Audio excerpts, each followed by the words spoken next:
need to be angry. We're thinking too much around here, guys. We're thinking How too dare much you. around here.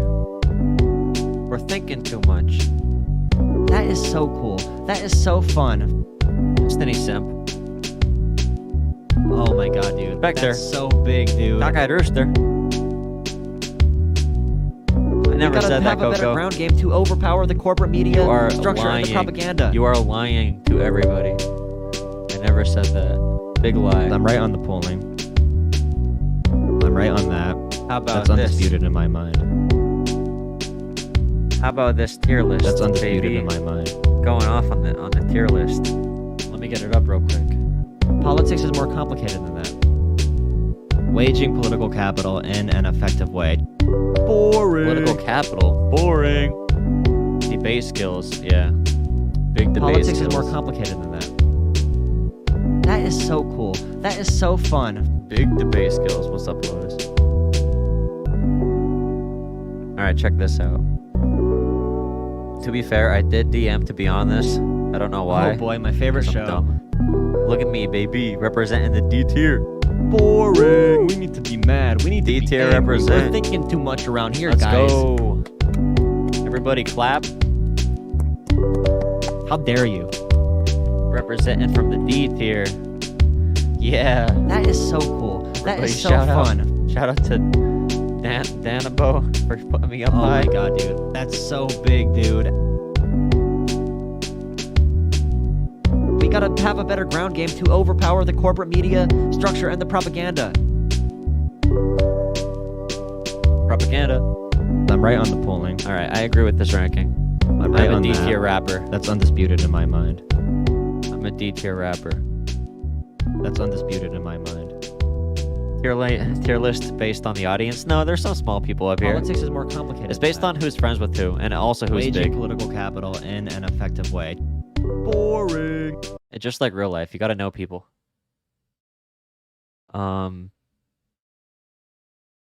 Let's see. Mike from PA is in the A tier. Vosh, is this infrared? Is infrared #1? That's a meme. That is a meme. These are funny. No, I want to stay in the D tier. I don't want to be I said before I don't want to be on these lists, but for some reason I decided to message the person who does them, and I'm like, hey, put me on it because I'm a dumb butt. Because I'm not even on Twitch. This is for Twitch politics. I'm not even on Twitch. I mean, technically, I'm bisexual gaming is that gaming. I can't read the rest of the name, but that's on Twitch. They're on Twitch. Redacted from Clowntown. All right, let me get this set up. Call in lobby. Whenever you're ready, we can start talking. This shouldn't be too crazy. I gotta sell the idea of communism real quick.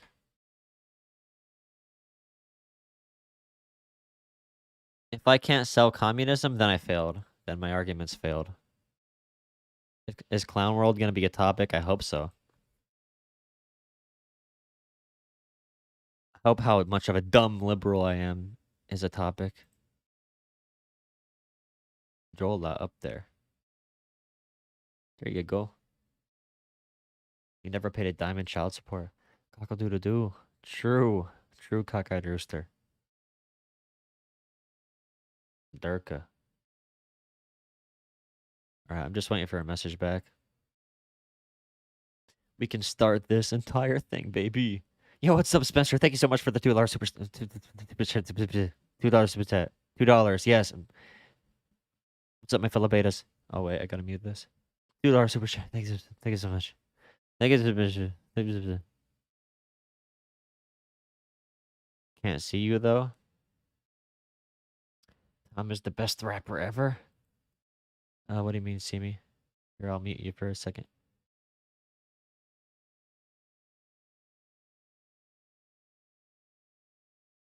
Here, let me mute this person. So you can't hear. Hello, friend. Hello. Hi. So I'm live on my channel right now. People cannot hear you yet. Um, All right. but just so you know, if you want to see me, you can open up the stream. It'll be delayed. But that's one of the ways to do this because I only have one camera Okay. and I can't use it on So multiple apps. I got YouTube open on my phone. Yeah, if you go on my Oh, YouTube channel, you could probably see me on there. It's not going to be timed right, but obviously, that's what we're working with. yeah, it's better than nothing. Yeah. Yeah, that's cool. That's all right. Yeah, so whenever you're ready to start having a discussion about fun topics. Okay. Well, I mean, let me get this going. What up, though? So, what's your So yeah, first reaction when you see liberal reacts to Tom Macdonald? liberal reacts to Tom McDonald. I mean, Yeah. that's so subjective, and it's such an open-ended question because obviously, in the scheme of society, his music would be geared towards. I don't like that whole two-party paradigm of liberal versus Republican, and when it comes down to it, music is very subjective, is it not? I mean, Yeah. when you think about it, everybody's going to interpret the music the way they want to, or how it applies to their own life. That's also how music can come through the ears for everybody.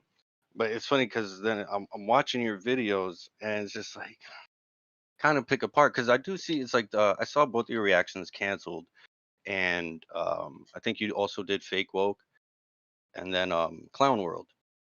Not sure you did clown, and there was like Yeah. a couple discrepancies that I thought I saw because there's a couple of segments where you say nobody cares about Tom McDonald, or nobody's trying to cancel him, or he's clickbait.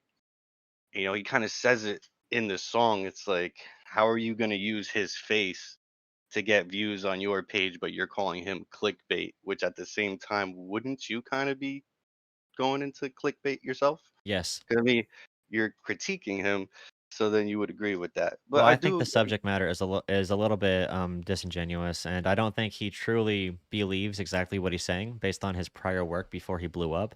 But I think he purposely does these certain topics because he knows he's going to get a certain base of people to watch his music, which I said, like, that's okay. Build your base up.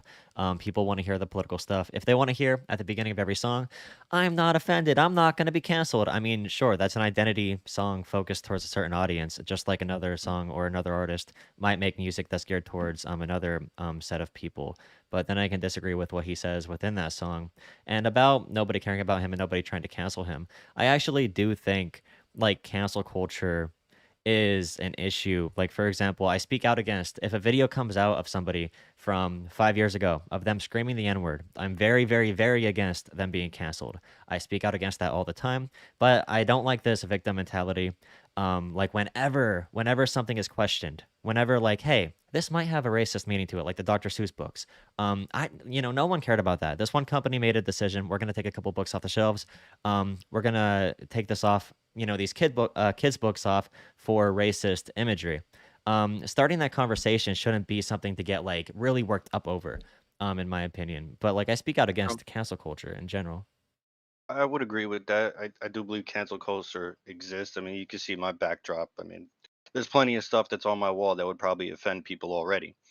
Um, but in the scope of you saying that he's gimmicky or he's clickbait, I kind of see Tom as more of a linear kind of. That's just his evolution as an artist. I don't think that he's being disingenuous. I just think that's the route he took. It could be a little bit of both. I would give you some leeway there. You know, I've been listening to Tom for maybe a year and a half now. Obviously, you can see I Hangover Gang forever and all that. Yep. Um, it's funny because I actually this is like the first shirt I ever bought of an artist ever in my life. I've never bought any merch from any artist in my life, but I think it's there's so many Tom McDonald songs out there. I mean, two albums on my mirror. I got two albums over there, so I've kind of dove into a lot of his songs. And at first, when I first listened to him, it didn't really hit me. I didn't like the hooks, but he grew on me, and it started just speaking. Tracks like White Boy, Hang On the Hard Way, which is kind of tracks you can only find on his albums. He doesn't release everything on Spotify. There's so many songs that people don't hear. It's like, oh, he's so repetitive. He's so this. Well, how long have you been listening to him? Like I seen in the thumbnail, you had "Wannabe," which I think you had the label trash or grifter. I don't think he's a grifter. I think it's just his evolution as an artist over time. Because I mean, there's songs 7, 8 years ago that you can find that Tom put out. And I just think it's a linear kind of movement through time of his evolution of how he evolved as an artist and what he wanted to be or what he wanted his music to be about. Well, from a N- music perspective, I do hear a lot of in his old music. I hear a lot of like Little Dicky. I hear a lot of NF. I hear a lot of flows borrowed from these artists. And I don't mind that. Like, I don't like it when every white rapper is compared to Eminem from a musical standpoint. I agree his music has evolved, but he blew up off of songs. And I think we can touch on these issues, and I really want to touch on these issues.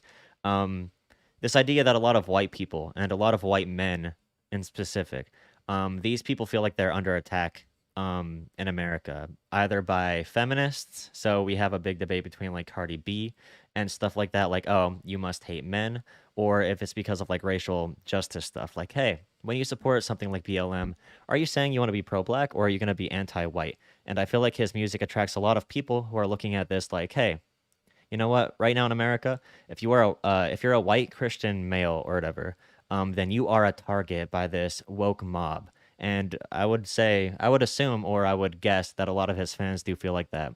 Do you feel like that? I would I would agree to a certain extent that things have definitely shifted. I mean, I've always had this kind of saying, um, like skin color does not equal ethnicity. It never has and never will. Like you can't just size somebody's ethnicity up just by looking at the color of the skin. I mean, like perfect example, I'm half Puerto Rican, but I'm pretty sure everybody looking at the screen assumed I'm straight European or white, which that's what I kind of my thinking takes me to. I feel like I'm a very balanced individual. And when it comes to like Black Lives Matter versus All Lives Matter, if you want my straight up opinion on that, I think it's I think it's just a tool of division that the government, the media uses as a weapon against us. Because it's just dividing black and white. It makes no sense to me at the end of the day. It's like we they got us like it's like the old time. They got us fighting each other when we're just totally oblivious to the actual enemy, if you will. I think we can hold both of you. So I think we can look at it as a class issue with which is like, the haves versus the have-nots, the powerful versus the powerless. And I think on top of that, like, if you're a poor white guy, you're gonna go through a lot of shit. You're gonna have to grind your entire life, and you're probably not gonna get that far no matter what. If you're rich, no matter what, you're probably gonna be successful no matter if you're black or white or whatever. So there is an element there of haves and have-nots, but I think there's another layer we can put on it when it comes to BLM. And I don't mean the stuff you see on Twitter. I mean the movement BLM, not like the organization or whatever, but the Okay. movement that's saying like, hey, there's certain things that happen, like Ahmaud Arbery or something like that. Why does it take so long to convict people who shoot a black guy versus if a white guy dies? Or if you look at like cops, there's a big study out of Stanford that shows that at night, a lot less black people get pulled over. So like during the day, if cops can tell if the person in the car, and I can send you this if you want, but if cops can tell if the person in the car is black or white, they're more likely to pull over black people. But at night, they can't tell who's in the car because this is racial profiling, and we see this in crime stats all over the U.S. Mainly, we'll see this somewhere big like New York, and that's where they might say defund the police. I don't agree with defund the police all over the country as a slogan or as a policy. But like New York City, their police budget is so huge. So you see like a huge tower of funding for police, and then you see no funding for like education and for housing. And a Yeah. lack of funding for education and housing, these have nots. These people are fighting these conditions every day. People fighting conditions, whether you're white or black, are going to have a higher crime rate. So then you have an issue where it's like, why are we giving so much money to police and not giving enough money to our kids? And our kids are going to end up going to crime and get into these cycles of poverty because we're not giving them the tools necessary to be successful.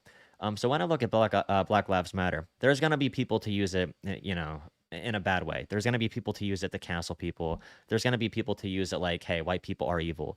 But when I see BLM and when I say BLM, I'm saying there are issues here that black people do fight. Like, if I take a poor black person and a poor white person, that poor black person is going to get profiled by the cops in scenarios where that poor white person probably won't.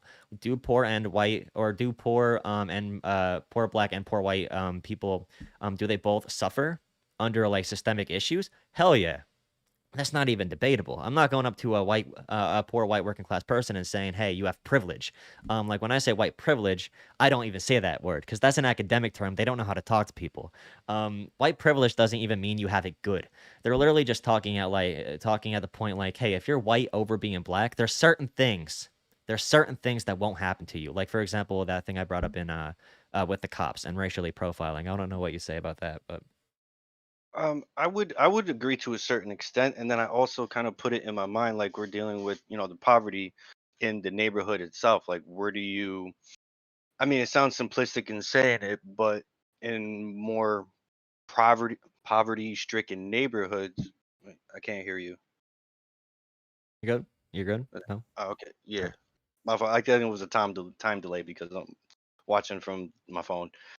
Uh, yeah, so I think it's like when you look at a poor white neighborhood or a poor black neighborhood, I think regardless, because poverty breeds crime to a certain extent, Mm-hmm. if that makes sense. I'd say there's more cops in a poverty-stricken neighborhood because there's more crime in those neighborhoods. It just seems like a cause and effect scenario with that. But I would agree that white privilege, along with the term woke, is so subjective. Anybody can say, "Oh, I'm woke," and I mean, what does being woke or having white privilege mean at the end of the day? It's just a fantasy term to me. It doesn't mean anything. It's just whatever that person interprets being woke or being or having white privilege. Yeah, it's there's so many things like even the word toxic masculinity. This is stuff dreamed about in a college classroom as a way to sort of evaluate society. So white privilege and like if you ever heard of critical race theory, that Oh yeah. is to sociology what like calculus and trigonometry is to math. So they're like methods to evaluate different sociological or like societal things. You can disagree with these methods, but I do agree they are used in a very bad context most of the time. But when it comes to BLM, and you're talking, and you agree, or would you agree that if your great grandparents are in poverty, do you think that gives you a higher chance of being in poverty? So your parents grew up in poverty. Do you believe in the cycle of generational wealth? Do you think poor people end up staying poor and rich people end up staying rich most of the time? I would lean towards agreeing with that simply because it takes that one generation or that one family member in that generation to turn the tides. You Yeah, could and go that's from yeah. rich to poor and poor to rich in one generation. In the U.S., we see a lot of stats versus other countries. Are you familiar with social mobility? Social mobility. I mean, I Yeah, can kind of infer or kind of interpret that. Social mobility means like how easy it is for you to move through society or move up the ladder. Is that dealing with class? yeah, exactly. So it's like poor to rich, Um, rich to poor. In the US, we're ranked like I think it's like 29th. There's like a global index where they study like how often people go from rich to poor or poor to rich. And we're like 29th in the world. So I look at that and I'm like, I want our country to have equality of opportunity, but we could get to that later.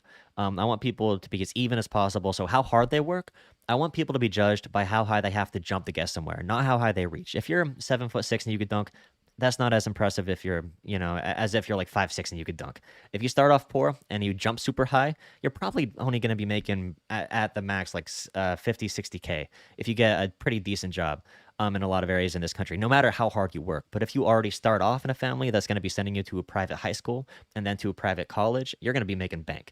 It's almost guaranteed. So we do have issues with generational wealth in America. And what we see with black people in America, because black people were third, second, whatever class citizens, just MLK just got assassinated. What is it? 60 years ago now. Slavery just ended like 170 years ago. Like this stuff is pretty recent. Like somebody's great grandmother today, was a slave. And that stuff isn't broken easily. It's like if you stab somebody in the back or you stab somebody with a knife and you take that knife out. I don't. You can't stab somebody and take it out and be like, "All right, everything's better." You got to give that wound time to heal. And if you start a bunch of black people off in a very poor position, so they're in these communities because of like redlining. So banks won't give them loans to get houses outside of a certain area. So you condense all of these poor people who are black in a certain area. So you have all these poor people in a certain area. The property taxes aren't going to fund good schooling, so they get shitty school systems, shitty environmental health. The air is going to suck, air quality sucks, water quality sucks. Black communities in America have high amounts of lead in the water. That leads to a lot of issues for Flint. development in children. Yeah, just like Flint. Yeah, that's a prime example. But that happens all across the country in places we don't hear about. So we have all these issues condensing into one because of our country's history of slavery. And when we talk about like reparations, like 40 acres and a mule or whatever, you can debate on like what that is supposed to do, but that is the goal. Is to say like systemically, even if there isn't like directly a law today saying black people cannot be successful in America, we're still feeling the effects of that systemic racism that was 100% ingrained in our society for so long. And like you were saying, poor areas are more likely to have higher crime rate. So these black communities are poor. They get racially profiled. They put cops into these areas instead of funding education, instead of funding health programs. So that cycle perpetuates.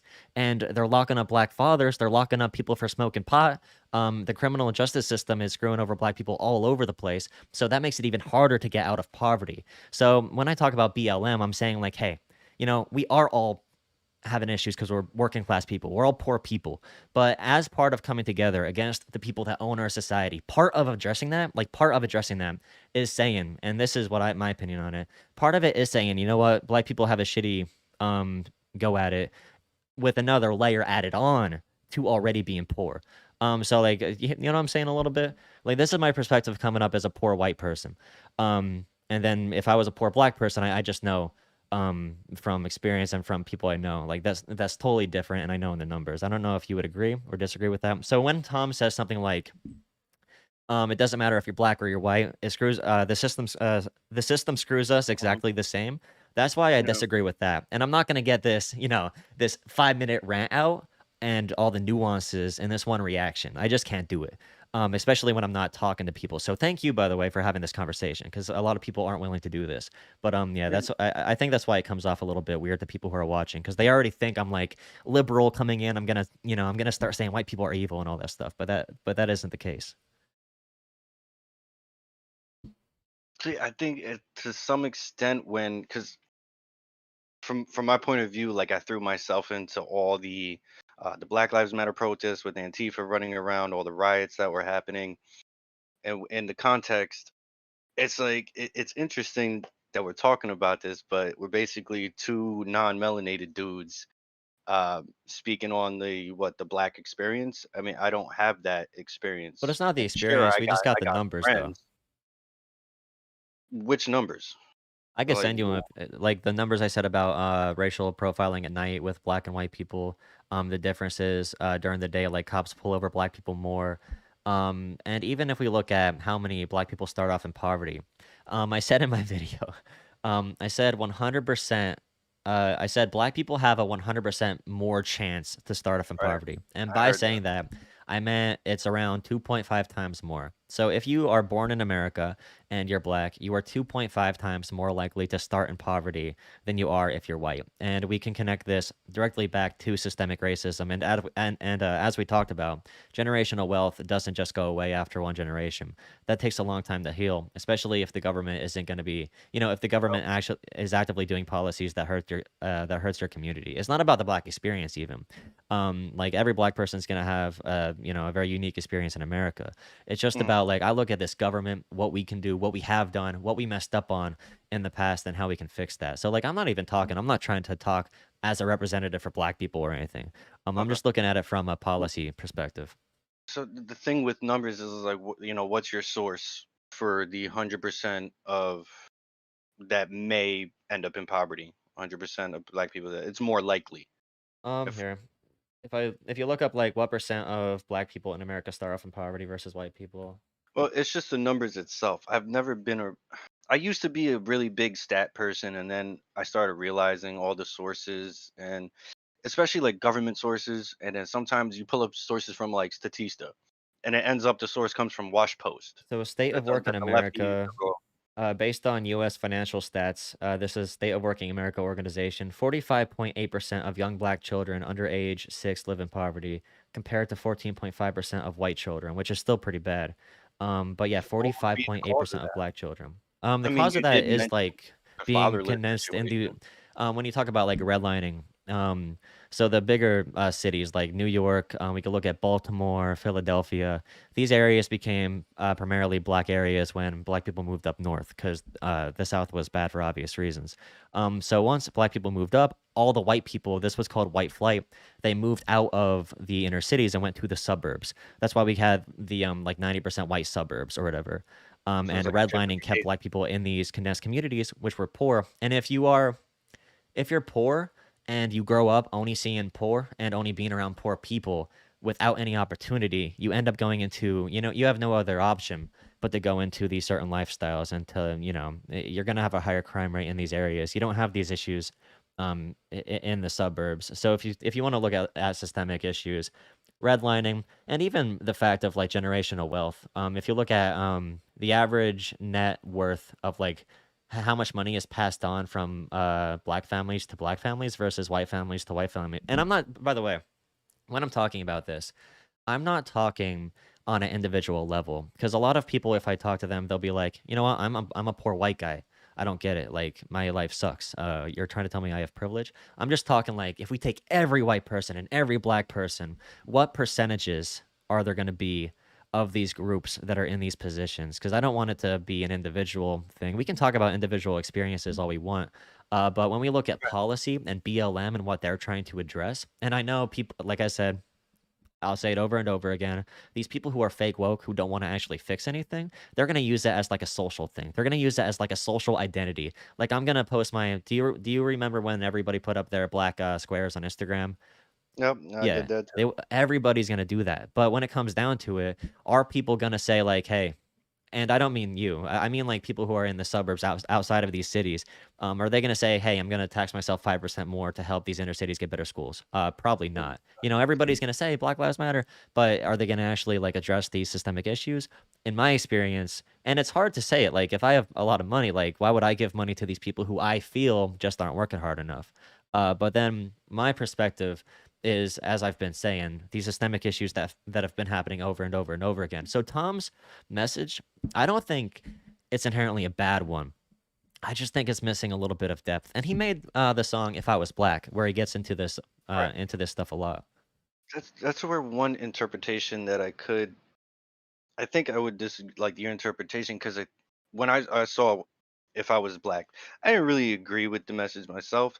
Um, I think it was a decent enough song. I mean, I'm big Macdonald. I love his music. I listen to his music every day. Mhm. But if I was black, I feel like he tried to step out of his shoes. Like he was rapping from the perspective of a black person if he was black. And when I was watching your reaction to it, it was more like you were saying, "Why is Tom saying that?"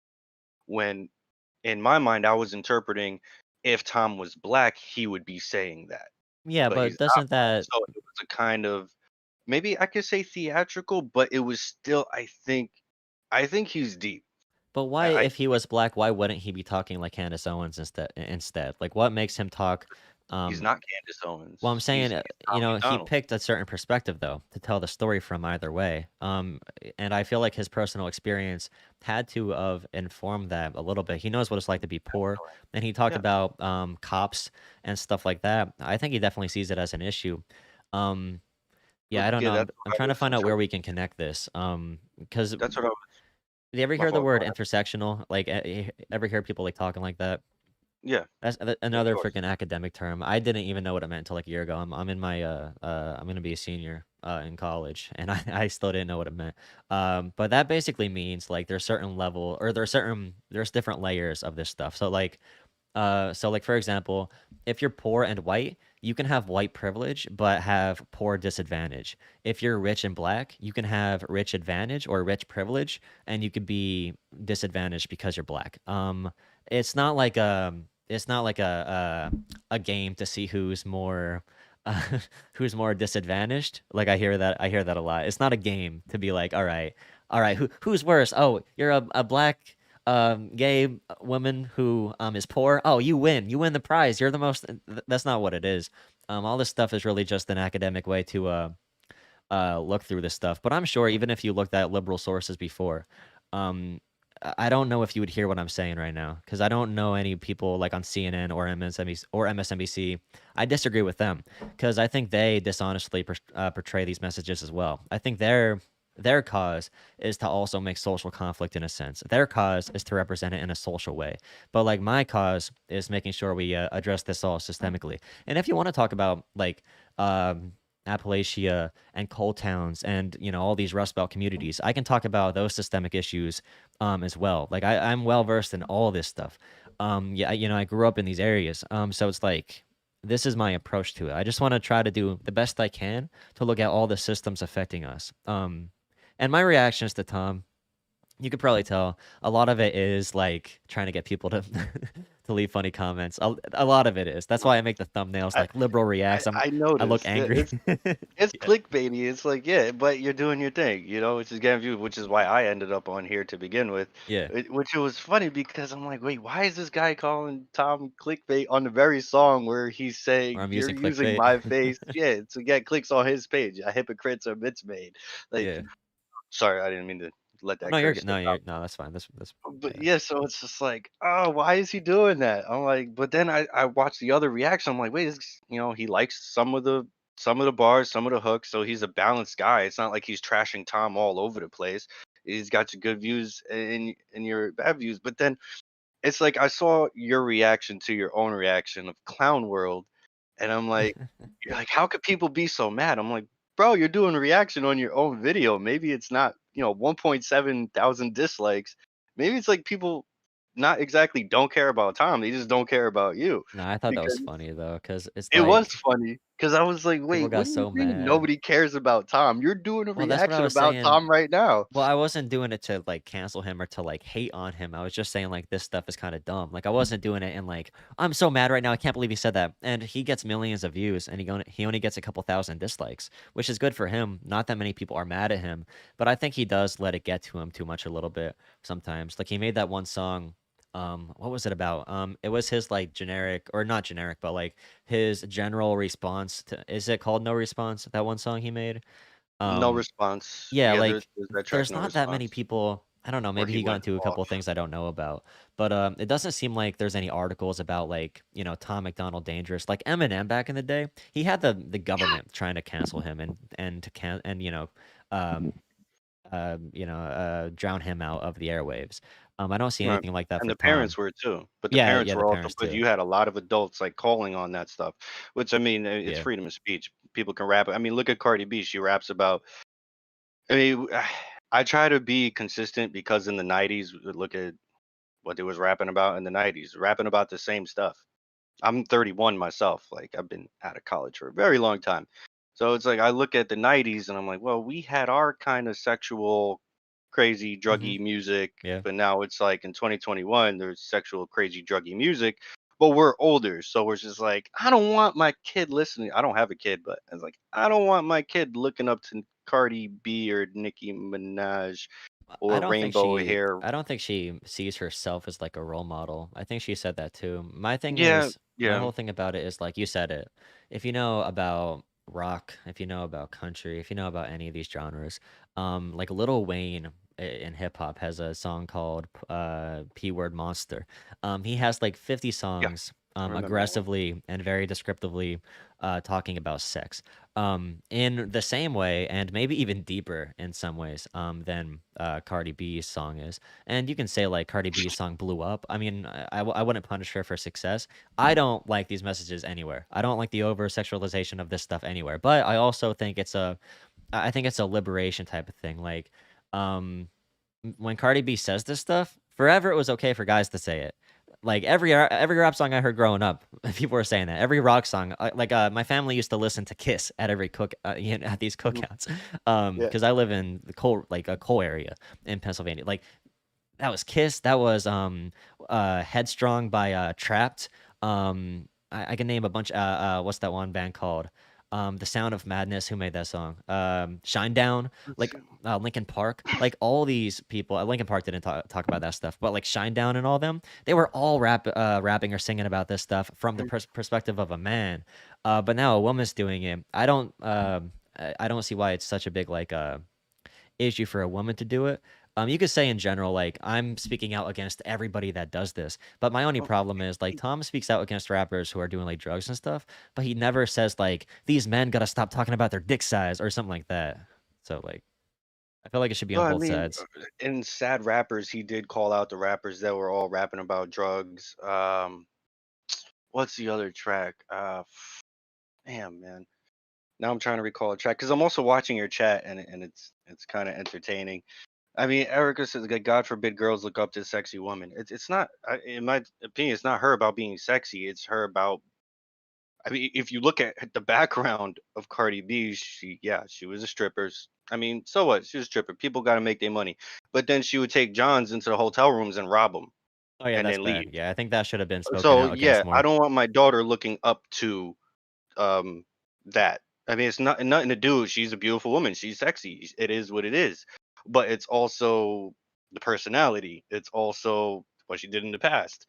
I mean, I could go on and on with that. Well, that's what I wanna hear But about then. I don't wanna hear about her dancing on stage. I wanna hear about, like, hey, she literally admitted that she would, like, drug men. If this happened in the reverse, if a woman, or she'd if a go to man drugged a jail. woman, She'd yeah, be in like, jail right right now. now, his career would be over. He wouldn't go on to have 4 Huge double more standard. he wouldn't have 4 more number 1 songs. I think she has another one called, like, Up or something.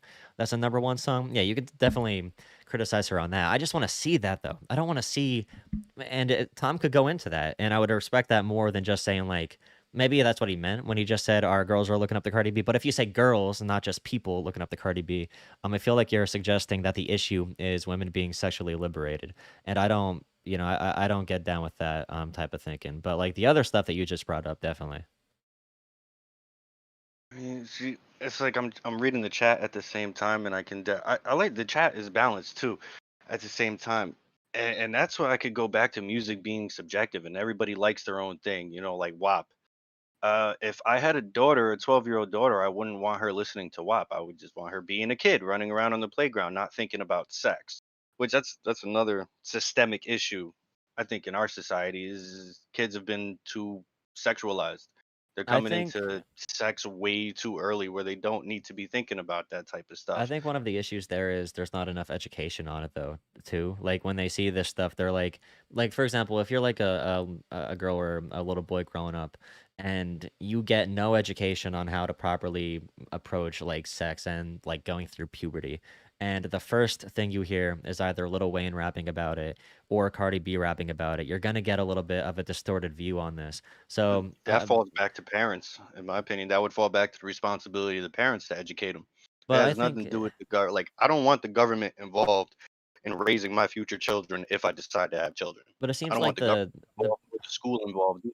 It seems like a lot of the people speaking out against what she's doing also speak out against like proper sex education. Like we can see there's an example in a really religious area, I think in Utah. Um they tried not telling kids about sex whatsoever. It was a really religious like fundamentalist thing. They tried not telling these kids about sex at all. And what they basically saw was a heightened rise in Real. pregnancies, STDs, and all this stuff. Because if you don't learn about this, then you're gonna have far worse outcomes But as you develop. who do we want educating our kids about this stuff though? But Cardi I B mean, in my isn't opinion, it should be educating. the parent. Well, I mean, they're If they they're stumble upon her on interpreting or YouTube, they're absorbing that like WAP. What is there educational about that? Or what is there to gain from, say, a child or a 10-year-old listening to WAP? I She's, mean, I I don't mean, know why she's a 9 gonna or 10-year-old's emulate listening to rap anyway, but because parents don't care. They're on their phones, no parental controls being used, and they're just absorbing all this stuff like a sponge. well, yeah, if So that's your criticism, then it's not a Cardi B issue. It's a parenting issue then. Like say, hey parents, teach your kids about there's sex. more Don't stuff. like this isn't all it is.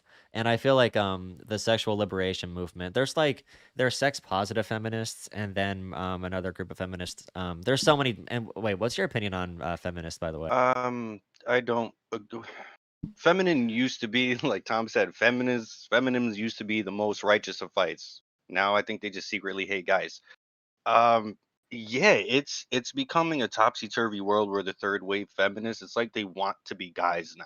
It's like they want to take over the role of the man. Some of them, I'm not gonna say all. I don't think all feminists are bad or out of their minds, but to some extent, it's like, especially if you come out to a feminist, okay, what about, male issues? What about completely dispel? They'll completely jump over the hoops, jump over the rope. The men have no problem in the world. Men have it completely great. That's So I usually yeah, I don't really go with feminism that's called because a misandrist if they do that. You know, RGB Ruth Bader's or RBG Ruth Ginsburg that just died on the Supreme Court. hmm So coming up, she actually one of the ways she was like a feminist icon, and one of the ways she made a lot of ground for women on certain issues is she actually brought up issues in which men are discriminated against. So like in family courts, for example, that'd be something that she would bring up, like, hey, men have an issue here too. So as a feminist, even when they talk about toxic masculinity, um, some people, everybody has a different way to go about this, but toxic masculinity, as they talk about it, hurts men too. Like the idea that men don't feel that they can open up, the feeling that men should be carrying all this weight on their shoulders, the feeling that men should be emotionally closed off, like it's not normal for a man to cry, or the idea that women should be 100% just baby makers and then baby raisers. That is mm, something that hurts men too. That idea that women yeah, should only be the ones raising kids, because then you go to a child court and you see that 90% of, or whatever the number is, like more kids are going to single moms, no matter what, and dads are getting screwed out of it, even if they deserve to see their kid more. That's something that a lot of feminists will address. That is something that is like the patriarchy. That's one way that mm. this stuff can hurt men as well. And some I, people who do call themselves feminists, I do agree. Their idea is hating men. There are people on Twitter who literally go throughout their entire day and they say, white people evil, men evil. I hate all of you. If you even try to change or if you try to speak on these issues, I don't even want to hear you. And I don't think even if you hold those positions, I think that's just a bad tactic for communication. See, that's where I can agree with like the RGB though. She was an old school feminist, but now you have the new school or third wave that has kind of fundamentally changed, in my opinion. I'm not speaking facts. I'm not claiming facts, but they've changed what feminism used to be and have morphed it into completely something different. And it's interesting because I see the chat, and that's what I like to do. I like to go into the lives, and when I debate, I also like to read the chat. I hope you don't mind. You're good. um, I heard somebody mention Trump. I don't know where Trump come from. I hate to break it to you, but I didn't vote for Trump. So if you think I'm some Tom McDonald Trump guy, sorry, but you missed the mark. Just speaking to the chat, not to you. But it's funny when you come to we come to the societal issues, and everybody has their own idea of what can solve it. And at some point, we're so divided. It's like no one can agree on anything. No one can agree on a solution. Like like sexual education. I mean, when I grew up in middle school, what was it, sixth, seventh grade? I was in sex ed, but it was teaching you how to put a condom on. It was teaching you the anatomy. Like here's the vagina, here's the penis and testicles. It was more of not about gender and inclusivity and all this opinionated drive of like, how can I put that into words that make sense? You can It say was you disagree with the social identity surrounding it. Like, I don't care about addressing these issues. I care more about making a point than actually making progress on this stuff. And I can resonate with that a little bit. Like, if your main goal is to virtue signal talking about certain issues. But one thing I want to ask you though on these issues. So like BLM and like feminism and all these things are social movements mhm. that we seem to be conflicting over. So and you agree with some of what I'm saying about like the systemic racism and how even if there's not a law that says black people are evil or black people shouldn't be able to buy a house, there's still things that affect them in this system to some extent. Like we can debate on what extent you agree with that or disagree with that, but then like on feminism, we can agree that there's some good aspects of it that you agree with, and some people use it in the wrong way. So instead of like saying like perhaps saying like you're anti-BLM or like anti-feminist, I just wish more people were like, I'm pro good All right, feminism, or I'm pro all right. like Hold on a second. All right, Marty Boxwell. You don't know me from a hole in the wall, my guy. Like I really don't tread on me is not indicative of Trump. American flag is not indicative of Trump. It's just America, my guy. See, like that's the type of person that will size me up on face of value without getting to know me, without talking to me for 5 minutes, and then assume the worst of me. Mhm. I didn't vote for Trump. I didn't vote for him in 2016. So I clear that up real quick because that's where people like that, it shows a very closed mind. That's why I like to get into a debate. I like to open minds, I like to shake it up a little bit. So I mean, in the aspect of systemic racism, I would venture to say that a lot of systemic issues have died down outside of criminal justice. We need a hell of a lot of criminal justice reform, which is, you see my backdrop against all enemies, foreign and domestic, woo, and don't tread on me. Like that, speaks to the Constitution and Bill of Rights. I believe everybody has their constitutional right, black, white, purple, polka dot. I don't care. Like we all have our rights, and we should all unite with that. But when you come with systemic racism, it keeps pushing. In my opinion, it keeps pushing the divide. That's like CNN, Fox, and all these other talking bobbleheads. It's like the recent mass shooting in Atlanta. It was reported that the guy even stated it wasn't racially motivated. He was a sex addict and flipped out. How true is that? Was he lying? I don't know. But immediately we go into stop Asian hate. Like, That's I, also because of a and heightened coronavirus. hate crime from COVID for the past year. But when I have to move you Yeah, out of the I channel and see. back in really quick because you're clipping a little Okay. bit. So let me just see if I can fix this 1 second. Should be reconnecting. Oh, come on. Come on. Come on. What if I go here? Yeah, now this isn't gonna work. I'm sorry. Show's over. Wait till it reconnects.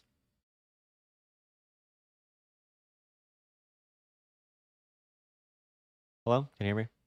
Yeah, yeah, I'm All here. right, sounds better now. So Marty is hilarious because he's saying I'm lying. What am I lying about? Like, Marty, what am I lying about, my guy? And what am I being dishonest about? All right. Mine is Have fun with the chat. I'm sorry. I love having fun with the chat. Because if I see somebody call me out, I'm going to respond to them. There you And, go.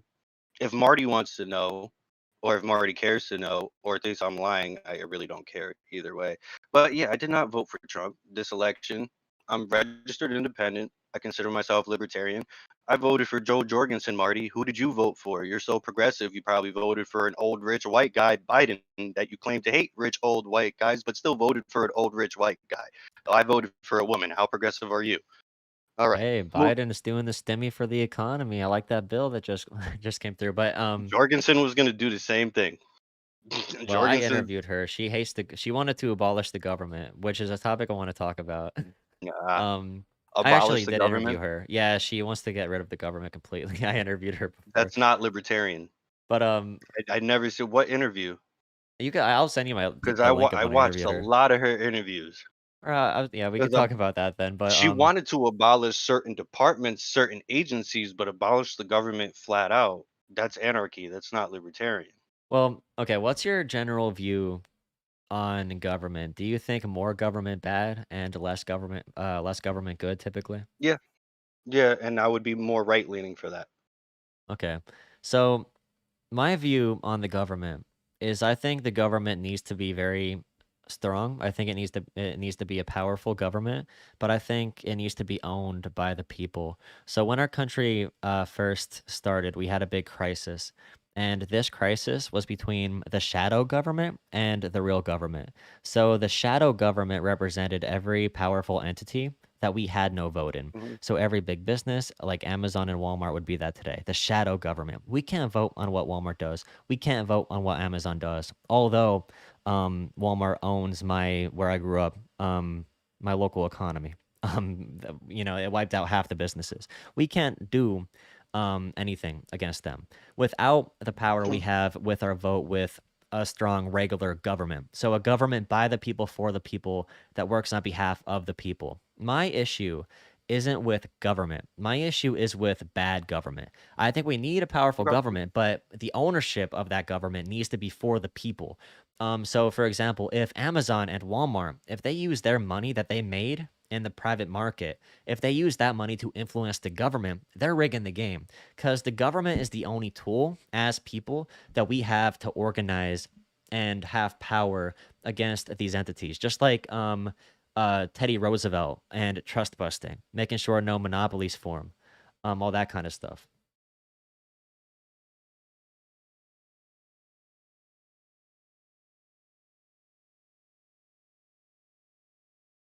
He's talking to somebody.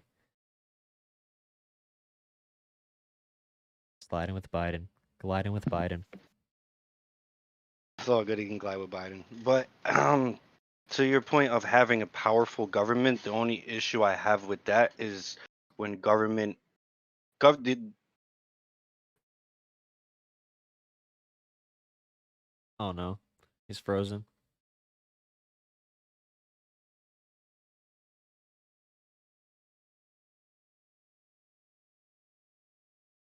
All right, let me try something. I am going to kick him. Kick. And I'm going to start a private call with him. This might work better. I have to send him a friend request? No. All right, if you can hear me, come back in here. I had to restart. You lagged out. Got caught with a Joel.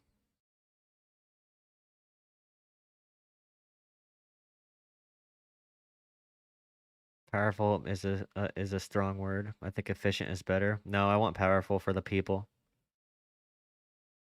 I want people power. I want to use powerful so we know. I don't want to say efficient. I don't. In this conversation, I want to use power. Maybe in a different conversation, I would use efficient. Hopefully, he's coming back. Just remember, when you're talking to people, you need to meet them where they are. You need to be able to build on things. You're not going to be able to convert somebody to communism. That's not how life works, kids. I'll call you kids. I don't care if you're all 10 years older than me. You got to pick and choose your spots and be disciplined in your approach. Just how it be, you know? Now I hope he's coming back.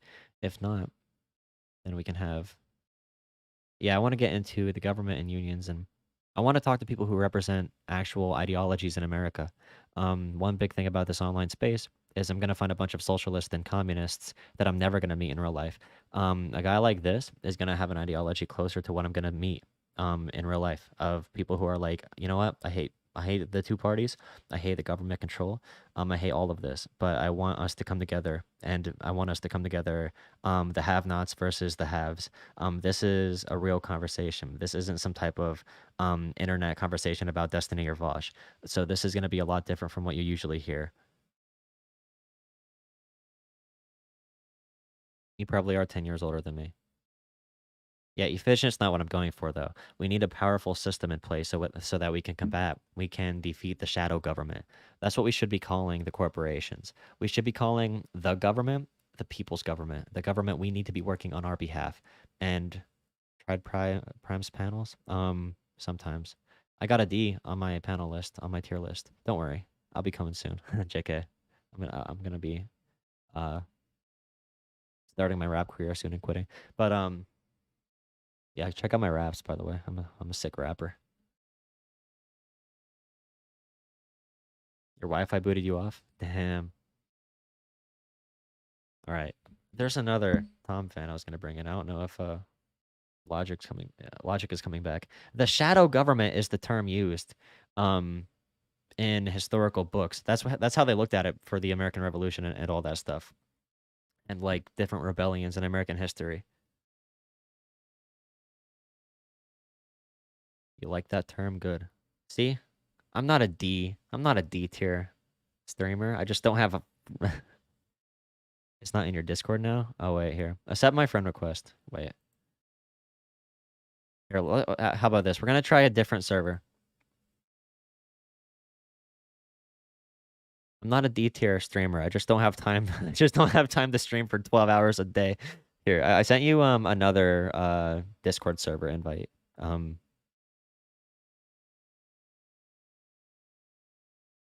this one. It's called Let's Talk Jolah. This server might be a little bit more stable. There's less people on it, and I have it on a different place. Although, I don't really use this one. I use it for this.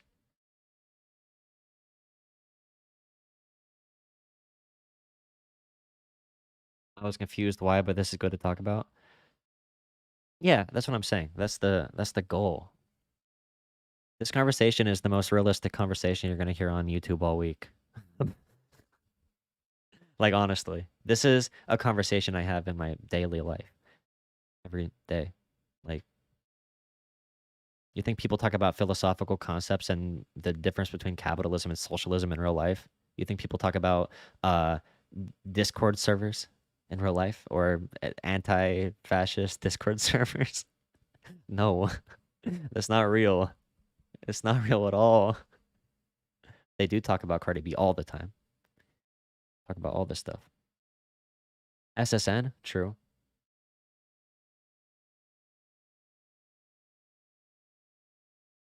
My couch is right here now.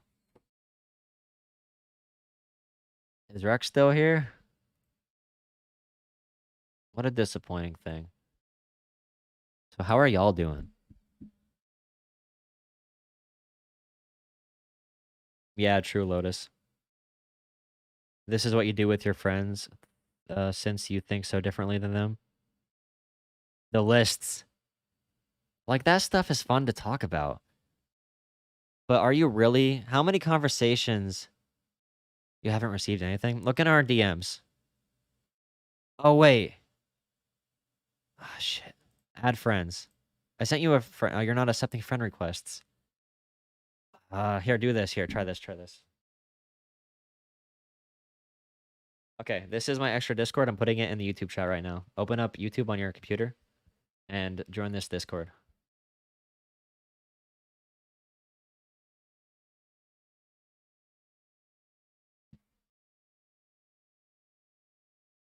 Right there. Thank you so much for $10, Cockeyed Rooster. Cockeyed Rooster is my employer. I work for Cockeyed Rooster. Libertarian is a common identifier. I hear a lot more than conservative even. Yeah. Like, I think people truly are in a middle kind of position. It's kind of hard finding more centrist with good views. Yeah, it is a lot of the same things. The same talking points, but you have to keep on moving it over a little bit. And if somebody, oh yeah, a lot of people bought into supply side economics. Yeah, I agree, Coghead. And you got in? Cool. I'd rather people hear these arguments from me, somebody who's not crazy, than hear it from somebody else who's gonna totally ruin the perception of the argument. All right, let me see if this works. Loading right now. Oh, There you go. there you go. You're back. Sorry about. So my whole thing about the government and how I think we need the government to be people owned. It needs to represent people power. And that's why I support politicians who don't take corporate funding, and stuff like that, who don't have corporate interests. That's why I did support Bernie Sanders above all else. I think his policies were a little bit too idealistic to actually get done, like the Medicare for all and stuff. I do think we need Yeah. like universal healthcare in America. I think he moves our country in the right direction economically, in my opinion.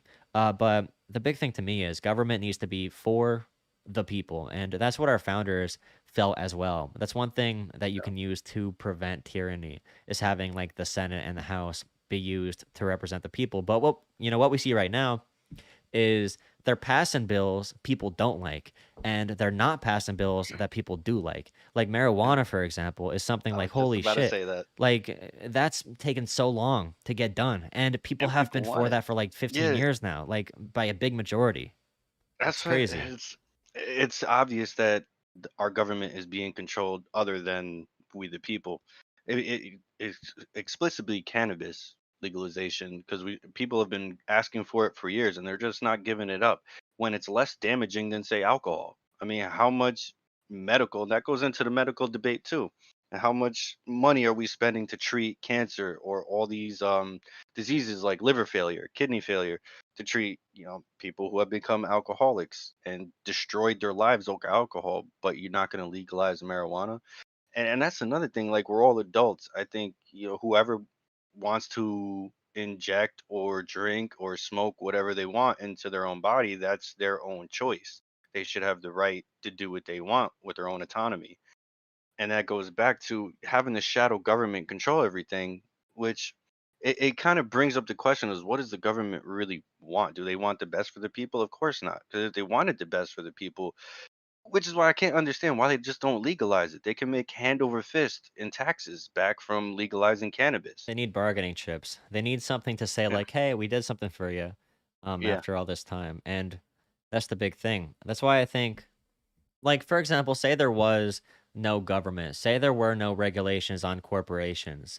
Right now, Amazon and Walmart would be owning everything. They'd be making our laws But for see, us. They'd be making that's like if we had no government protecting us in a sense. Like, what's stopping Amazon from like making their own mercenary force? They can afford it. They have a higher they've GDP than tried. some countries. I mean, they They've probably already tried. do. Yeah, Amazon has their own CIA that They're is getting meant into to government prevent like contracts. yeah, they Like they like Google. Google was trying to get into military well, contracts, and Google the has employees were everything. like, Yeah. Yeah, But so yeah. that's where I could say like because I kind of felt like it was gonna go this way. I kind of felt like you and I were gonna agree more on disagree. Like besides Tom's music, you know, be that I like Tom way more than you do, I Yeah. assume. But yeah, it's like I think to a certain extent that we the people have forgotten what our true power is in a capitalist society.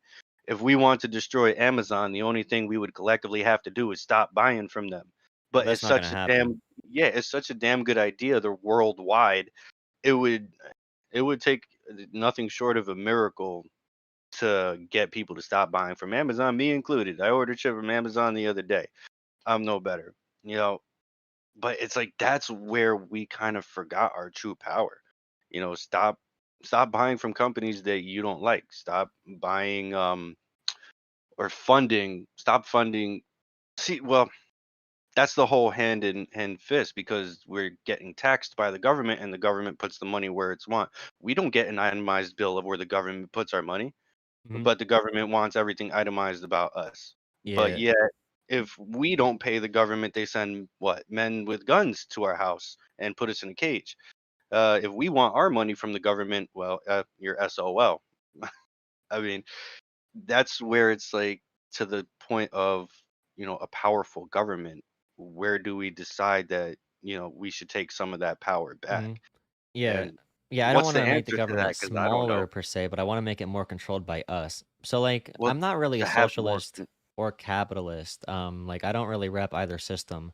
I want a better form of capitalism. A lot of people Well, it's wanna been call it hijacked. like a lot of people wanna call it like super capitalism. So it's like a new version of capitalism where like everybody has more of an ownership in certain things. So for example, Amazon, like Jeff Bezos and all the owners of Amazon, we don't have a vote in anything but, like I said, our government. We can't vote on what Amazon does. But one good thing to do would be to get worker representation on corporate boards. I think that would be pretty cool if like we had a couple like, every worker from Amazon would like vote for a representative, and each corporation needs to have somebody that speaks for the workers on those boards. But Like I think that's wouldn't one that be policy like a that'd be cool. union?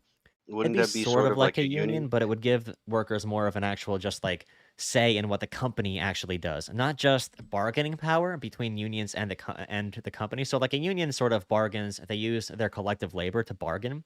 What Uh-huh. this would do Mm. is give workers a fundamental ownership and make companies more of a democracy, because we don't have a say in that.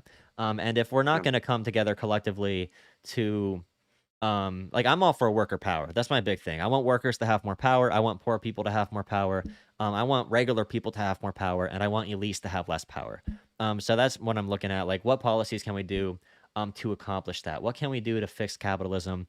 If capitalism is going to be producing so much, like monopolies are able to become monopolies because like once you're Amazon or Walmart and you grow to be so big, everything you produce is going to be cheaper because you have, you know, the means of production over and over, such a wide grasp, and you can just produce things at a much lower cost than small Yeah, I businesses mean can. that's a perfect example. I mean, Amazon Mhm. has its own clothing brand. Yeah, and Amazon, by the way, people, entrepreneurs, these people are making new products in capitalism, innovating, and they sell a product on Amazon. And because our patent system is messed up in the US, Oh, Amazon it's makes a so copycat screwed version of up. their product. So these entrepreneurs are Mhm. getting their product stolen from Amazon, or stolen by them from Amazon, or stolen from them by Amazon. God damn it. Uh, stolen from them by Amazon, which is a very scary thing. You know, we need to fix Oh, capitalism in these yeah. senses. And capitalism is going to produce a lot of shit. America produces so much money that other countries don't have. But once we produce that money through capitalism, I think as a people, we should be coming up with policies to say, like, hey, Amazon and Walmart, you're going to be monopolies. You're going to produce stuff at a lower cost. You're going to be using China for free labor and all that stuff. Basically slave labor. Some of that profit should go to us. So if we need our schools funded, it shouldn't be on property taxes. It should be a part of our entire society working together. This nation was built by workers. Without people fixing the roads, without plumbers, without teachers, without doctors, without police officers, without firemen, this country would not run. These people at the bottom should be having a direct say in what the hell is happening, not just people who are benefiting from the hard work of others, and just holding a microphone and pushing a button on a computer on Wall Street, making money off of the stock So, market. I think that shouldn't be controlled by them. I think it should be controlled by regular people. see, I mean, that's where I would ask you, do you think that's realistic? Do you think that we even have a chance of creating something like worker representation? Because I don't think we have a snowball's chance in hell as, the corporations themselves giving up that power and giving it to the Oh, they're not going to workers. give it up. I just don't think it's going to happen. It And takes then if they pressure. want to Yeah. strike, I mean, if they want to strike, these are low level skilled jobs. I mean, say what you want, but they can replace these people at the drop of a hat. Just put up, an application on Indeed and they got a new worker on the spot.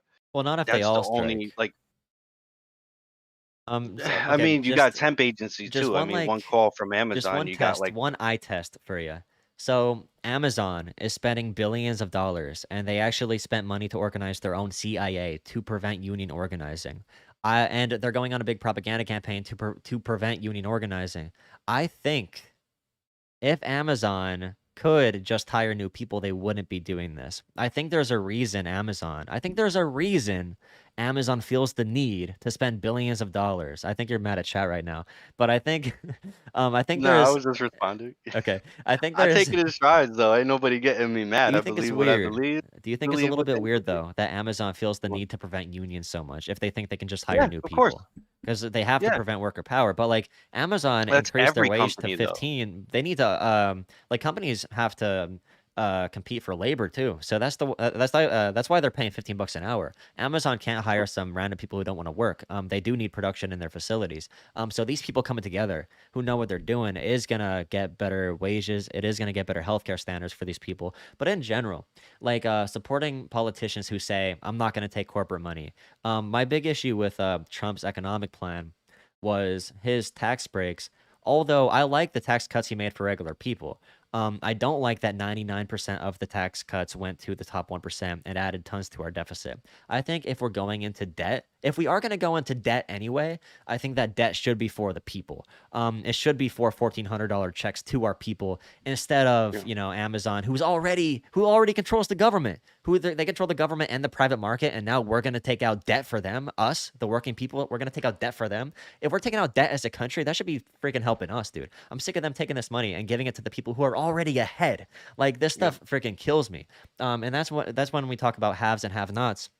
We might disagree on some social stuff, but if we see somebody coming through with an economic message where they're like, and not like Trump, because he literally just bent over for these big companies with his tax plan, but for somebody who wants to like, we're gonna tax the rich more and still cut taxes for the working class, or I'm gonna support workers and stuff like that. I want more politicians who are really clean, who are really just in it to be good and to I give mean, power back to the people, which is hard. It is hard, I but don't I don't think I don't I mean, I might be a little bit of a pessimist, but I don't think there is such a thing as a clean politician. Not in any world does well, that would that in a exist for sense, us. I think A to be a clean politician, politician. you do need to be someone who is decently involved in politics. You do need to be a little bit It's the edgy hand in your washing. approach. It's the quick pro quo. That's what it kind of comes down to. It's because Well, yeah. Democrats are like, we want this. Republicans say, oh, we want that. Well, So you give me this and I give you that. well, And then it Bernie screws hates us in the end anyway. like I think Bernie Sanders hates Joe Biden, but he still took the knee so that Biden could win, so he can get concessions. And I still think someone like him speaks, even if you disagree with him, his entire life he never took any corporate Yeah. money. I do think he speaks I for the used to be people, a though. Bernie bro. I used to be a Bernie bro, but then I started seeing his policies as not realistic. And Hmm. then some of the things he said in the past, like people standing on bread lines being a good thing. I could be taking that out of context because it was a clip, but when I heard like people standing on bread lines is a good thing, how? I think he was In what comparing it world? to the people were literally not eating before. So the breadlines, they took it out of context like the media likes to Okay. do. It was Yeah. like this Uh, system that the government put in place here, this socialist system, technically is better than I don't like this argument, and I might be not fully informed on which clip you're talking about, but it's like the same argument that we use. Like, hey, if we weren't taking slave labor from this country, then they'd be in a worse condition. I think it was sort of like that. Like this government, although it's authoritarian like Castro or something, when he talked about Castro being good for like education and stuff, he was literally saying there are some aspects of this that are good. I think it's terrible optically to say that. Like I'm not gonna say like you know what Hitler had a pretty good student lunch program. I'm not gonna say that because overall he had a bad influence and it's terrible for like optics and shit, obviously. But I think he was making a calculated principled defense of his ideas because technically these were like universal systems. That's what I assume he was doing and what you're talking about. But like in his actions today, I don't think you would really get that from what he says. He talks like working people standing up. He wants to have like a Jeff Bezos tax. For example, like in my community, um, a lot of people are working at Walmart and they're still on Medicaid, or they're still, Walmart is getting their workers' healthcare paid for by the taxpayers. Walmart, I think, should be paying their own taxes for their workers' healthcare. And stuff like that. I don't like that. Like what? Walmart can come in, kill my businesses, and then they're gonna make us pay for their workers. Like I don't See, like that at all. that goes back to competition though. America, like capitalism's always been about competition, and that would just go back to say, you put your dollar where you want to support it. Me, I shop local.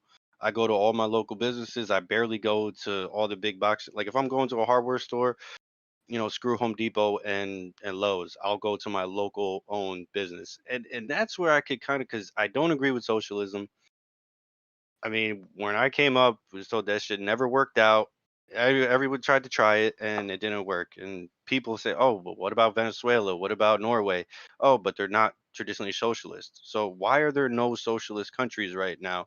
But it can work here, right? Because America is so good at everything. We're number one at everything that we can Well, make socialism work just fine. A I would look okay. at it as like certain policies though, not like socialism. Because what do you really mean? Like every economy is going to be a mixed economy. So That's true. like I would agree we have social policies, but look at the policies. Like, is it, well, like socialist Medicare policy? is And pretty. how garbage is Medicare? How garbage is I don't the know. It has public pretty high approval education rating for system? people that are I on mean, it. mm, But like, what do you think I mean, about the I'm on idea? Medicare. I'm on Medicare in my hospital that I need surgery. It might be anecdotal, Are you Medicaid or but I'm Medicare? I think, Because shit, Medicaid is if you're United Healthcare Community Plan so Medicaid, it would out in be New like a York. state thing. That'd be more for people who are like Well, working class and younger. If you're well, over the age of 65, then you get enrolled in Medicare. So you're probably on yeah. Medicaid, So which has issues. yeah. Well, I mean, it's free. I'll just say my healthcare is free, but that's because I'm pretty essentially broke myself. Like, yeah. enough about that. Yeah, so it's like my I need surgery on my left shoulder and my left wrist for torn ligaments, and the hospital where I went to did surgery on my right because I had torn ligaments in that as well. That hospital kicked my insurance company out, so now I'm SOL. I don't know where to go to get the rest of this fixed. So I mean, in the terms of the free, like nobody, no hospital or doctors want that insurance because they can't make money. So it's like a balance between that. It's like you're kicking out my insurance company when I need to get my stuff fixed. It's like I thought you were about helping people, but obviously that hospital is more focused on money. The Well, that's doctors why are we're more focused ranked on money. in the US, we're ranked like 27th globally for our healthcare system. We have the most money and we spend the most money per person, but we still have the worst outcomes. And I know people bring up the argument like the US has really good specialty people for healthcare, like specialty surgeons, Hmm. but I'm like, sure. If there's a certain procedure that's very, very rare or something, and you need like a cancer treatment, for one, you need to be rich. You're not going to get this special treatment if you're a poor guy. Um, but for the 99%, and this is why there's overall better outcomes in other countries, for the 99.9% of people who don't need these extremely specialty procedures, these other healthcare models, like Canada has a lot of issues, but like Australia is a mixed model between private and public. Hmm. Germany is a mixed model, Sweden, like all these countries have a universal model of some sort, and they're ranked above the US in healthcare because if you do it for profit, the uh what's it called? The incentives are bad if you do healthcare for profit. Because you want all money going into healthcare to go to helping people, not to go for like an insurance company just making money. So these public We'll see. systems end up doing better all across the board. And like you said, your hospital doesn't want to take that insurance anymore. That wouldn't be an issue somewhere else because they wouldn't be operating for But, profit. And also, even if you but have your then, own insurance, there's out of network costs that are associated with right. all this stuff. Yeah. But then I also do have the choice to go somewhere else that does accept my insurance. It might be lower quality, but I'll still get, the care I need, or I'll still get whatever the ligaments repaired either way. you know, it is, I guess it goes back to the quality of the physicians that is supplied. But if I get fixed at the end of the day, I would rather take that than the government telling me what doctors I can see or what procedures I can have. But they don't tell you what And, procedures you can have or what doctors you can see in universal models. Like well, I mean, you literally just got told which doctor you cannot see because of the current system. well, see, but that's what happened with Obamacare. He promised everybody, "Oh, you can keep your doctor, your premium will stay the I'm same." not for And then Obamacare. for some people, it skyrocketed, and then they couldn't keep their doctors. So I mean, whenever government gets involved in anything, I immediately question it, and I immediately get skeptical about it because I don't trust the government, and I'm sure most people would agree with that statement. I mean, I don't trust the government for anything, anything they want, and the media. That goes the same way. So it's like when it comes down to Medicaid, I don't want the government being in charge of what I can and cannot But have. if it's a company, they're in charge instead. Like you don't have a vote at But all in a company. I can go to another company. I can't go to another government. But if you organize with a bunch of people, you can actually influence the government. If you just can't afford healthcare, these companies will be fine. Like these companies are happy that you can't afford healthcare because you'll be crawling right back, spending too much money. And But it's an inelastic market. So like, you hell yeah, I can't question the decide if you can DOT. get healthcare or not. You can't decide if you want to get your. I mean, I guess you can just let yourself heal in a very bad way and never be fixed. But they're kind of holding the gun to your head. Like either you pay up or you don't get care. And in my opinion healthcare and again government I think should be as people ran as possible. So if I have 10 people and we all put $10 into a hat and we're like, hey, um although all of us cannot afford our own healthcare, we're gonna all put $10 into a hat as like an emergency fund. If one out of us 10 people gets hurt, we're gonna use that $100 for like whoever gets hurt. We're gonna have this Okay. big pool of money, and this pool of money is gonna be what we draw from. Hopefully, we don't all get hurt because we're not gonna be able to afford it. But this is how insurance works. Everybody puts money into a pot, and whoever needs help from that system. We need healthy people in insurance. To make sure we can pay for the people who get sick. What happens with private insurance companies, and this isn't the same with every market or every company, they provide literally no service. So what happens is instead of 10 people coming together and having their own private fund of $100, um, these 10 people come together and they give an insurance company, they give this company their $100 that they all put together. And when one of them needs help, instead of going into the money they put in for healthcare, this private insurance company takes their money, holds it hostage. And then when people get hurt and need that money, they say, no, sorry, you can't get this money back because of a pre-existing condition or something. Right. So I think Pause. all money put into healthcare should be for healthcare. It shouldn't be for a company to make profits. I think it should all be for healthcare. I don't want my dollar being cut in half because half of it's going to go to some corporate board somewhere. Let's But I see. do understand having issues with the government because it isn't controlled by the people right now. That's why I fight so hard to make sure we get good government programs that have a lot of oversight. For example, in like PA right now, like our Medicaid program is pretty good because our people made sure to vote in politicians who were going to make sure that they're going to be resolving their promises on that issue. So we have a decent Let's program see. here. So that's my goal overall. And you said, like you said, it is hard. It is very difficult, but I still want to influence it in a better way whenever I can. Like this stuff, I agree. Like it sucks. Life sucks. But like, I still want to be pushing I in don't think that it's all bad. direction. You know what I mean? Sort of. I don't think it's all bad. I think it could be worse. It can be It could worse. I it mean, could be a lot true, worse. true. But I mean, that's just from a personal perspective, very anecdotal statement, if I do say so myself. But I kind of, is that not very idealistic thinking? Because in my opinion, I mean, money corrupts. Anybody comes around money, greed. It comes a lot with the human condition, in my opinion. Like that saying that absolute power corrupts absolutely. It could be Sure. anybody. We could have a pool of money with our own workers. You're gonna have one guy maybe dipping their hand in that pot when they shouldn't be. So the oversight, it's like who's going to be the watching the watchers at some point, because it's like you're always going to have that one person or this little group of people that want to get over the other group. And that just goes back to like what I mean, dominance hierarchy, or Yeah, but it seems I would say like my point is just it seems more idealistic than realistic, and that's kind of my thinking. I try to keep myself centered around what's realistic versus what's not, what sounds good, and then what we can actually make happen. my state rep, if I organize enough people and I say, if Medicaid is a big issue in our state, and I say to this one state Mhm. rep, like, hey, if you don't do this, if this politician is good or bad, I don't really care. Okay. They can be a shitty person or a good person. Politicians listen to power. So we need to organize enough power on the outside, and this is Right. difficult, but to influence that change on the inside. I would So agree. Like to the point where yeah, we can say to a politician, "Hey, you either do what we want, you carry out or we our vote you will, out. not your will, or you're voted out." That's where I agree immensely with Yeah, that. We so need on to come back to Medicaid where and we actually stuff, have some power. that's how Pennsylvania had got a really good Medicaid program. It took a long time, but over the years, every politician that did it in a bad way, we are the oversight to make sure our government runs good. And I Yeah, agree, I would agree. it's not people represented enough, but like when it comes to the local scene, national politics, it's Mm. a big reality TV show.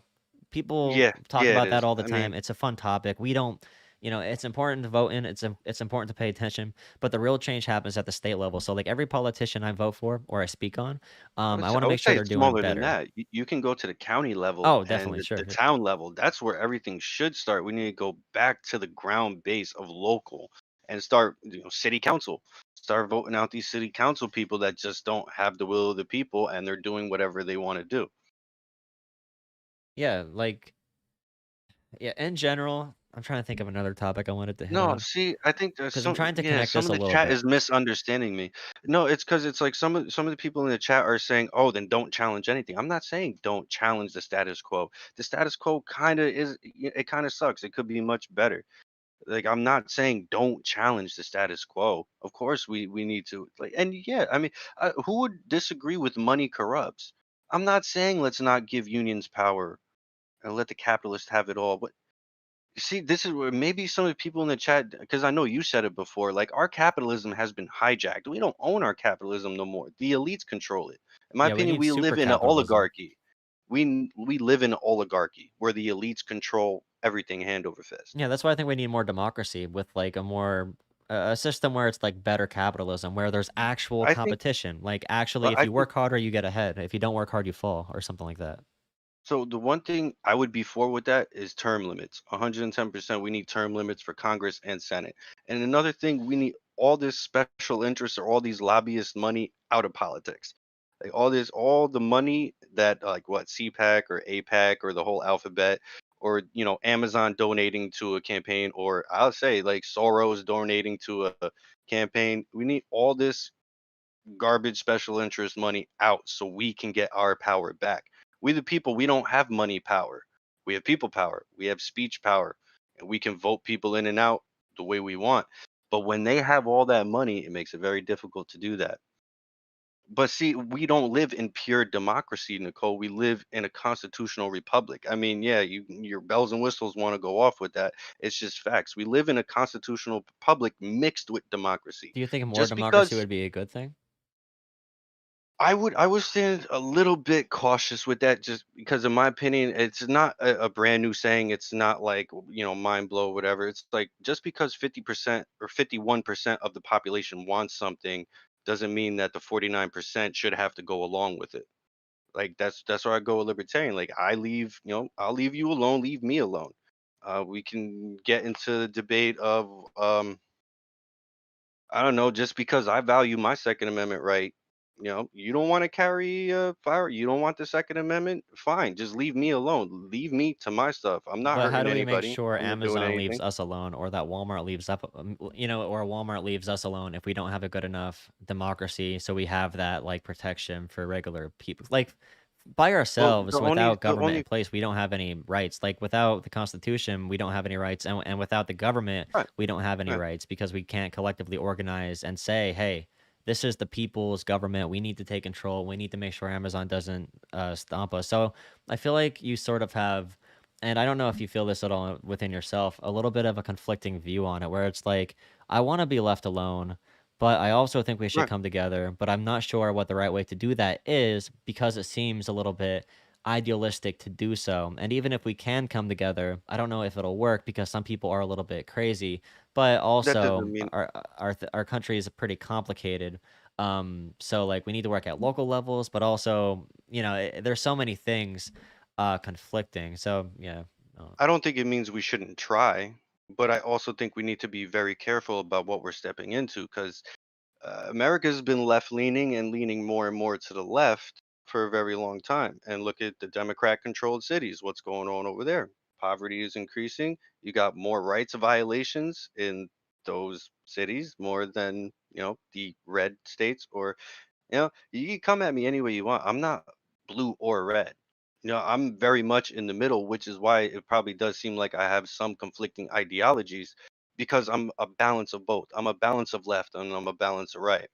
I do think we need social policies or socialist policies, but I don't think we need to be socialist as a country, if that makes sense. Does that make So sense? you don't want, okay, you don't want socialism, right? You don't want like Like socialist full blown. people, I but you would prefer to want. keep, like, if we go to socialism, we would keep our constitution and, First Amendment, Second Amendment, Third Amendment, and rah rah Constitution. Probably. I think socialism, what it would do is, so socialism means the means of production are owned completely by Corporate the owned workers. So cities. that doesn't, Interesting. yeah, like that doesn't sound, you don't like the way socialism sounds.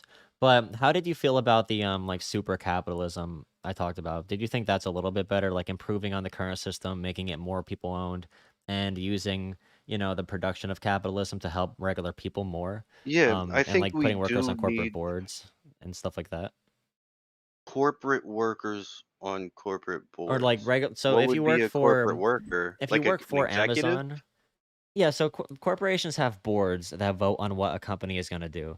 So what this would do is give the workers representation on these boards. So if the company wants to make a big wage cut across the board, then the workers would have a vote in what that company does. The workers would have an actual stake, an actual say. It would make it more of a democracy within the workplace. Do you think that would sound better than socialism? Not socialism, but more of like a better capitalism, more Because I think that's more fair. Because we want competition, right? We want real competition where people can't just be in some high off land, of the elites away from us. So if we want real competition in capitalism, we should both have a role in making decisions within this, private market, and also we should be getting the benefits of it. Even if I'm a plumber I would somewhere or agree. like, so a I mean, little I bit. would agree. I don't see that as a bad thing. I would definitely prefer worker representation rather than not.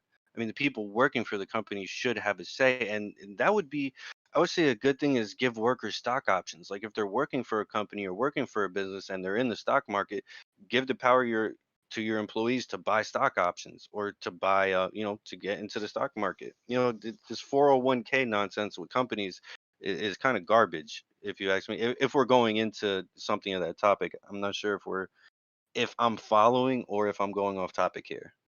It'd be better if I had a. I don't have any examples pulled up right now, but of like I what this feel, would yeah, do. I'm It trying isn't to like figure worker if my ownership, but well, yeah, I'm trying to figure out if maybe like my idea of giving employees stock options and having them, buy well, what stock about within a the general company stake in would the be, company, just in yeah. general? Like if the company does good, employees benefit. If the company does bad, employees stay the same, basically. Like as being an employee here, you make your wage. And then if you're productive and our company grows, you have you see what I want. I don't just want people to make money off of a company's growth. I also want them to make um decisions and be able to control what happens to them, because it's sort of like a mini dictatorship within some companies. Like I like the sound of that.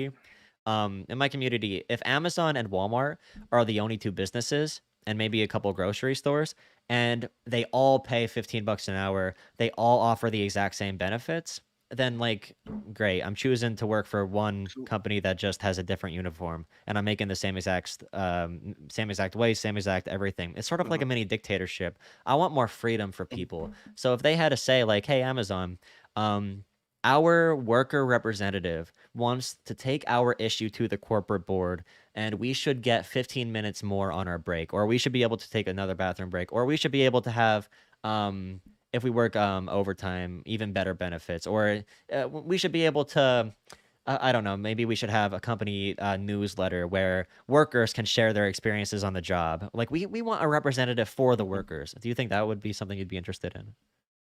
Yeah, I would say the more worker representation, as you're putting it, I would be for.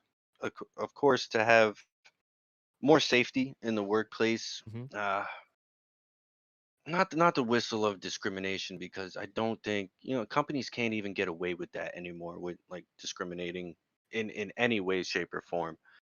But to have the workers, I'm trying to formulate this, and I see Durka in the chat too. It's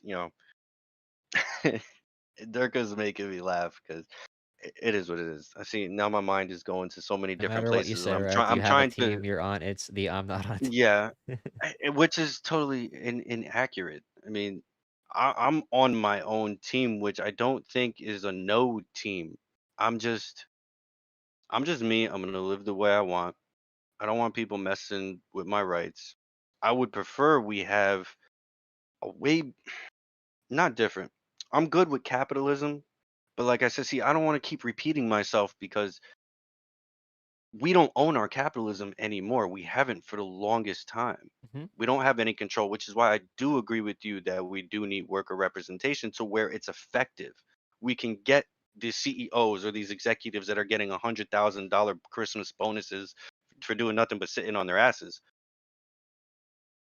But at the same time, it's like how can we implement that? Do we get all the workers together and strike as usual? Like, because then at the same time, workers need their pay. So if they stop working and they got mouths to feed, at some point, wouldn't Um, they need a system to prop them up? Like, if we could get workers to strike, but then have a pool of money for the workers to sit on, kind of like a Aflac. Like, if we could get a strike going mhm. and then have a pool of money where those workers can feed off so they can strike So for they a longer can amount of strike. time Yeah, that's a big and they could issue. still feed their families and they could still go about That their prevents daily lives. striking. Yeah, we need like a big fund, like a mutual aid That fund, right? that would be So a good people idea. can See, strike correctly, and they can that's what actually use, yeah, their labor power to get more concessions from these big companies, make it more yeah, free. this So is what I like, like. yeah. So That's what I in like this taking, debate. yeah, so Just this is like taking talking back, ideas. yeah, like taking back capitalism. I don't know if you would want if you would want to call it like super capitalism or whatever. I don't know if there's a good word for it. I'm try- Maybe I'm maybe trying to, worker because powered capitalism. Would that work for you? Maybe worker powered capitalism, because maybe right now because we're in elite capitalism. I feel like we're kind of in super capitalism already because everything is so No, we're in controlled. capitalism. Like, We're in like okay, let's but say okay, see, because in you my think right mind, now it's isn't not real capitalism. capitalism. But I don't think we're in capitalism right now. This is not what the founding fathers or the intended system of capitalism, how it was intended to work, how it was intended to operate. Yeah, We didn't because the have all people were supposed these, to have actual power in their envisionment, right? and also the overcomplicated tax code that we have. There's taxes for everything. I mean, this is like, what's the there's a tax. There's a ridiculous tax in New York. Now I can't even think about it. I Somebody can't even said recall if I stakeholder remember. capitalism, we can call it. Like the Eh, capitalism some is of them. owned. No. So like, yeah, that's why I'm saying it's elite owned capitalism. We need worker powered capitalism. Nothing is really socialist or capitalist. We have mixed economies. But what we do Right. have right now is like an elite controlled economy. We can call it elite capitalism. I think we need capitalism Okay, for the that's good. people. So Yeah, elite that capitalism was should be turned into working normal person capitalism where there's actual competition.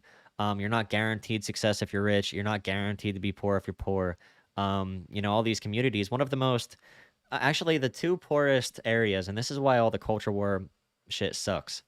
The two biggest pockets of poverty in the US are the inner cities, the urban areas, and also the rural communities in the Rust Belt. So those two areas are the biggest pockets of poverty in the country. But these two areas are okay. also the least likely to agree on how to solve these issues. A lot over BLM stuff, Definitely. a lot over the feminist stuff, a lot over a lot of culture war stuff.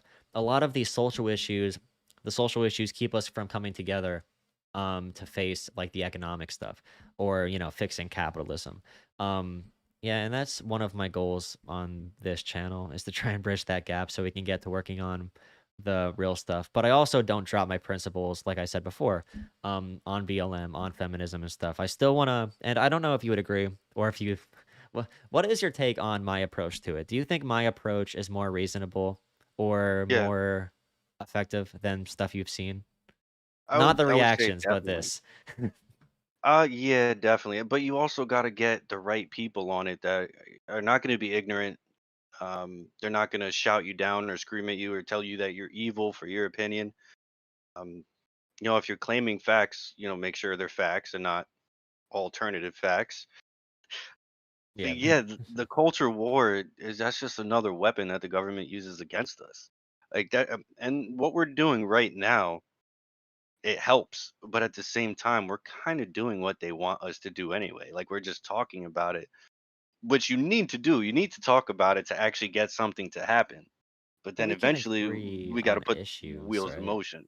Well, I think that's a big step because at first I came in here, some people in the chat thought I was some Trump supporter, or they see the "Don't Tread on Me" and against all enemy. They think I'm a Republican, so that automatically gets seeded into their mind and they pass judgment.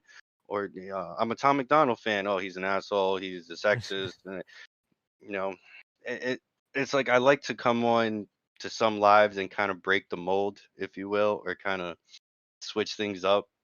Hmm. Yeah. But yeah, this stuff is always fun for me. I'm always Well, good. thank you for And coming yeah, I on. would agree. Like, yeah, you're doing a pretty good job. Well, Yeah. thank you for coming on and being willing to have the conversation. Yeah, this stuff is never gonna stop being difficult, That is unfortunately. not. You gotta And have the right yeah, people. and in this Like Twitter world, mature minds.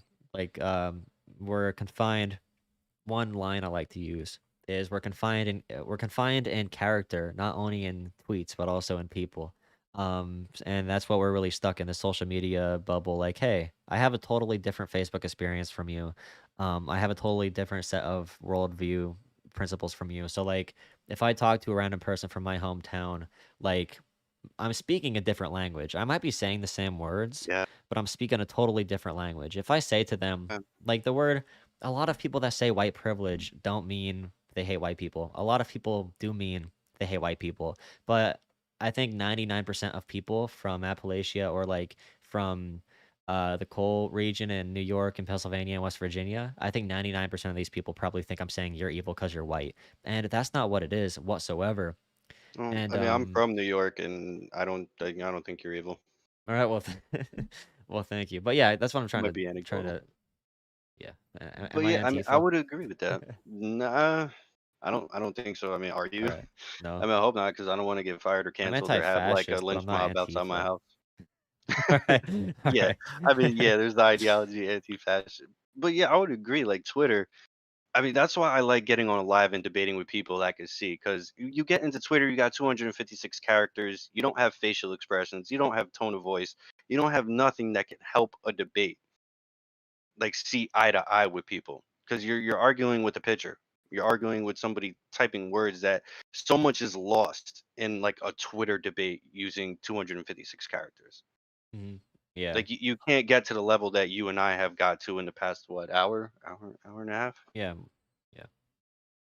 And I can send you this, by the way. I don't know if you post videos or whatever, but if you want to use this, you can. But yeah, Erica's right. Like this stuff, there are issues with unions and stuff too. Like people on the Well, left, she has a point there. people on I the left mean, do think unions are some type of like are automatically a fix. They aren't really automatically a fix. A lot of things people on the left would complain about when it comes to immigrants and stuff. Unions were very anti-immigrant because they did see immigrants coming in as lowering the value of of their labor. But that's a different conversation. Anyway, I need to talk to somebody about some Confederate mhm, statues. So thank you for coming on. no problem. The You're first welcome. ever, Thanks for having actually, me. the the best Tom McDonald fan so far to come on here for a conversation. Hangover Um, gang forever. if you wanna, I don't know if you wanna rep anything, Twitter, YouTube, anything. If you wanna say that, but yeah, thank you for Oh coming no, on. I'm good. I barely talk politics anymore. I love politics. I love talking about it, but my views would probably get me fired, and I like my job. So this is like I don't do my own True. lives or anything like Oh, that. I have it coming. Don't worry. Yeah, I can't risk my job. Just being here on live, I'm probably risking my job. Don't But worry. If it, it's like I really wanted to come up. there's like a 0.1% chance that anybody would ever find this. But anyway, thank you. Have a good It's rest of all your night. good. Definitely. You too, my See you. guy. It was good talking to you. You too. Oh yeah, baby. Good training session for the communist takeover. Oh yeah. Woo! Oh yeah, clocking out.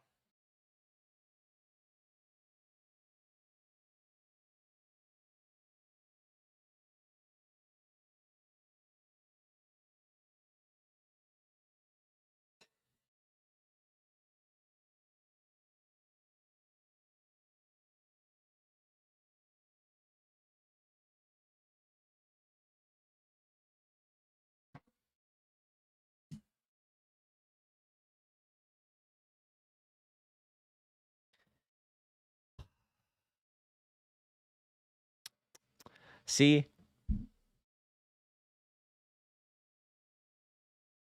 these are the conversations I want to see Vosh having with actual people. That'd be pretty cool. He's had a couple, I think. Maybe, I don't know. It's so hard to find people who aren't terminally online to do this stuff with. Like, half the people I brought on before that were even like... Half the people I brought on that were like right-leaning or center were like talking about fascism and stuff, and they're too online. It's just good to talk to people who aren't. It's really constructive. Even if it's always going to circle back around, but like you need to learn how to do this effectively and make it better every single time. Learn how to talk to people in a way that's not like making them the enemy. And as you all can see, all you got to do is not say the damn word socialism. Don't say that word. What's the point? You're not even a real socialist. Stop LARPing. You are a blue dog, working class Democrat, bringing back the centrism. All right.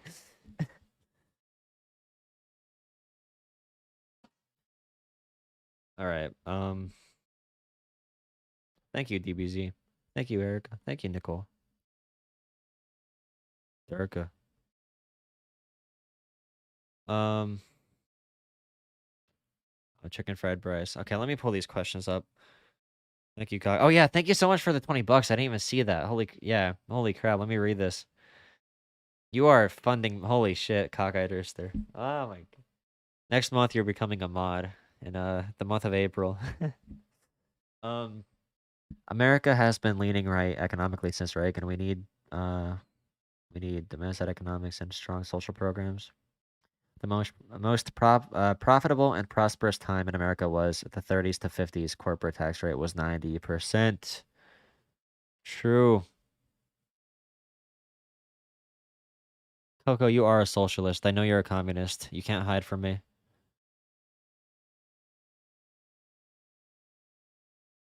Are you ready, chicken fried Bryce? Send me a DM if you are.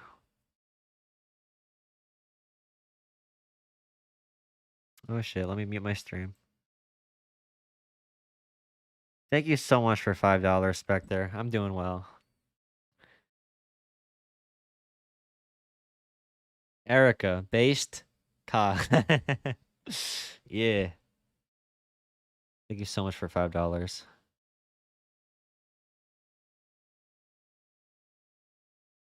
But this is what I'm talking about though. Like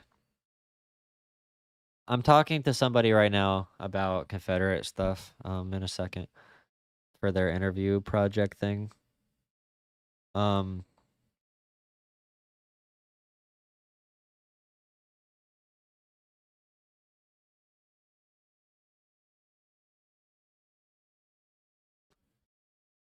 But this is what I'm talking about when it comes to doing panel shows and starting drama and doing Vosh reactions. When I hopefully I'm wrong, but when I clip this conversation and post it, I don't think it's gonna get that many views. Maybe if I make another clickbait title like "Liberal reacts to Tom Macdonald" or something like that. But if I just post this as a good conversation, it's not a debate. People aren't screaming. It's not gonna get that many views, so it's hard to grow. But to be fair, I should be happy because there's a lot of people that I know that stream for literally 8 hours a night and do it with 5 viewers. So thank you all for being here and watching. Um,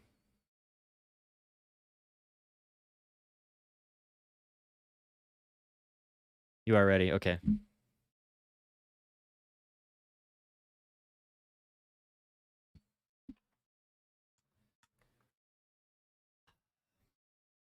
Spectre and his MAGA hat.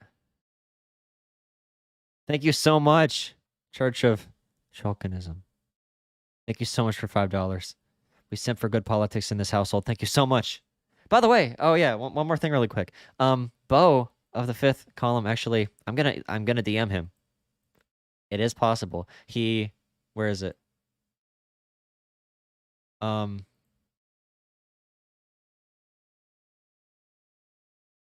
look at this. Look at this. All right. I posted my reaction to him, and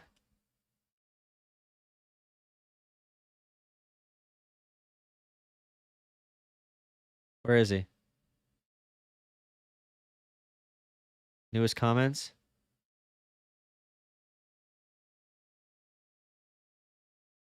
on Texas accountability. There he is. I'm just going to point out the philosophical founder of the American Revolution was Thomas Paine. You might want to look into his beliefs. He was responding to somebody that, so Bo saw my video. He saw the video I made reacting to him and watched it, which is pretty cool.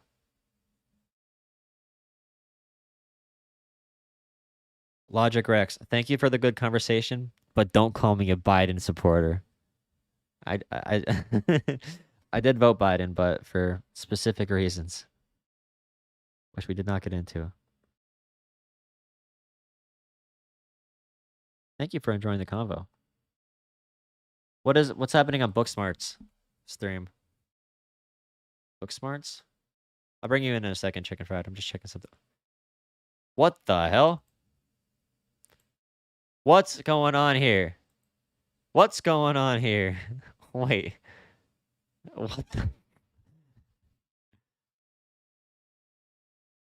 Ooh. Uh.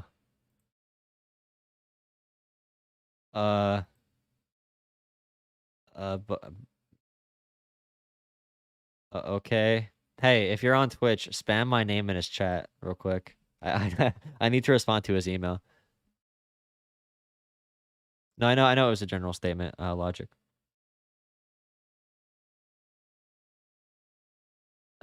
That's funny.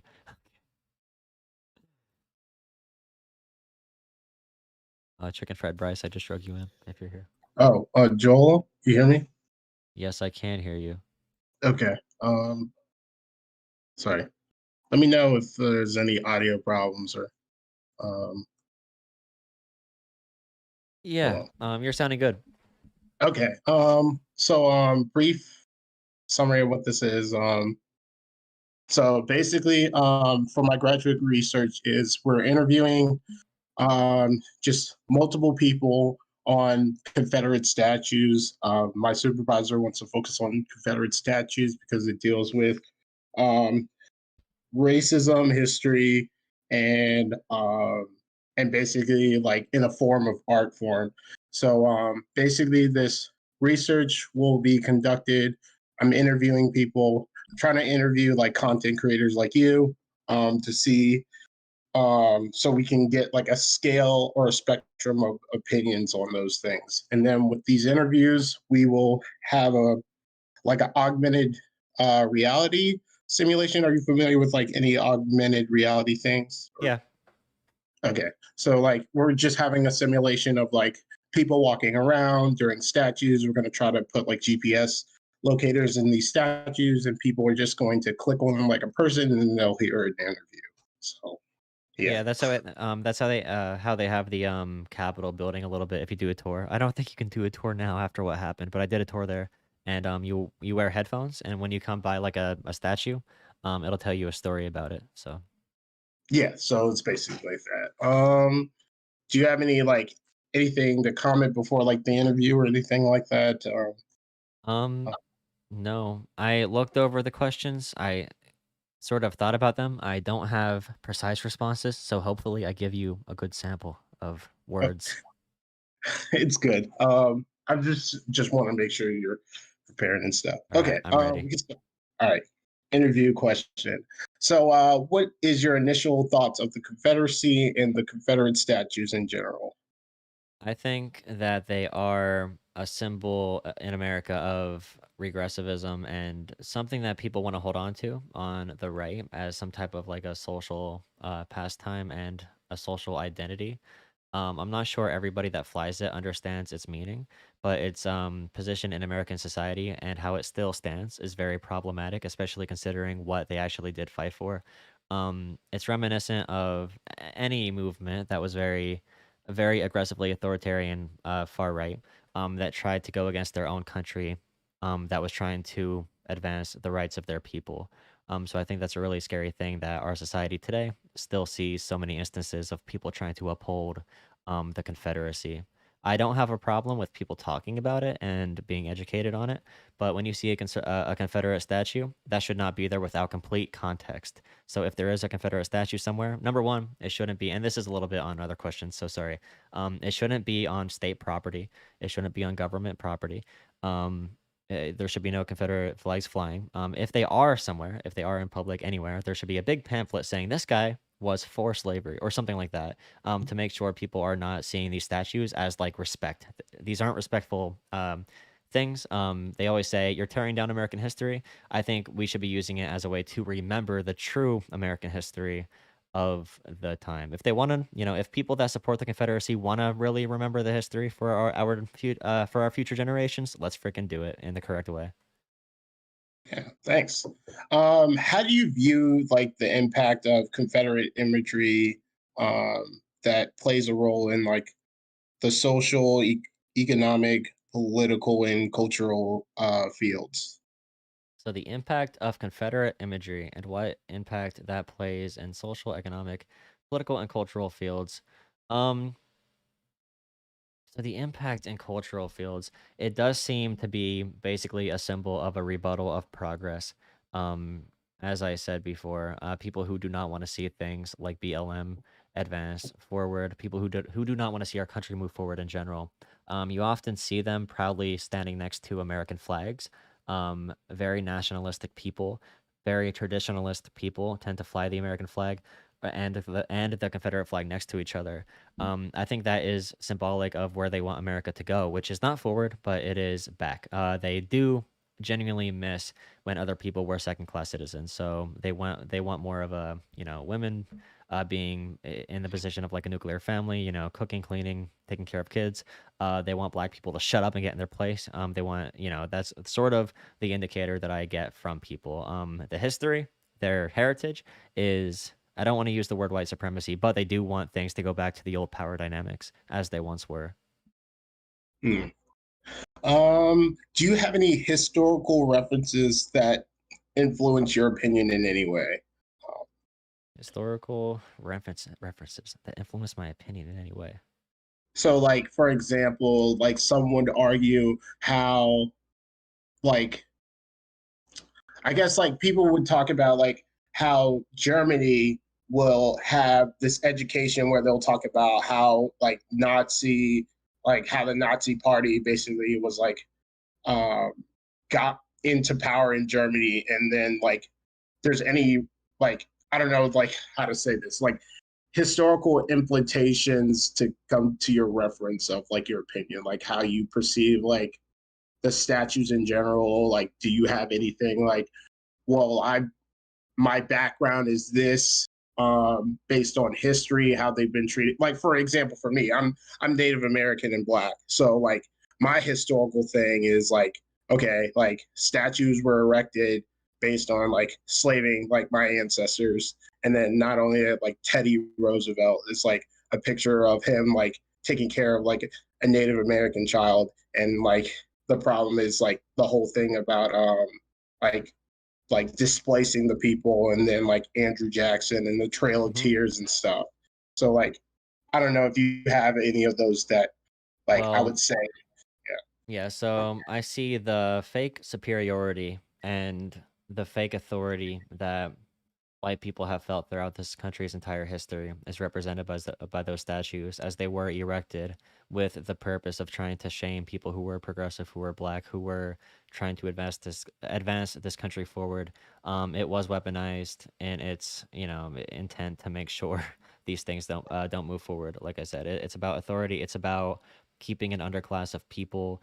It's about reminding where things used to be and where people want things to still be. The principle of what they're doing.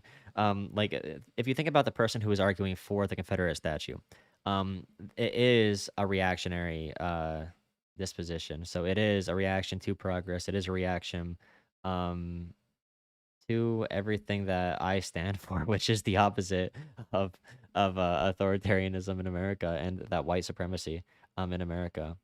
So it was social, economic, political, and cultural.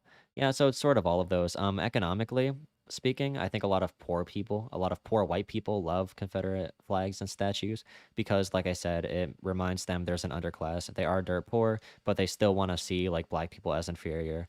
They want to go back to that. Political, that's basically what I said, and cultural is basically what I said as well. Okay, yeah, just some of these questions are kind of repetitive, so just let me know if you're like I already answered it, so we can just move All right. on.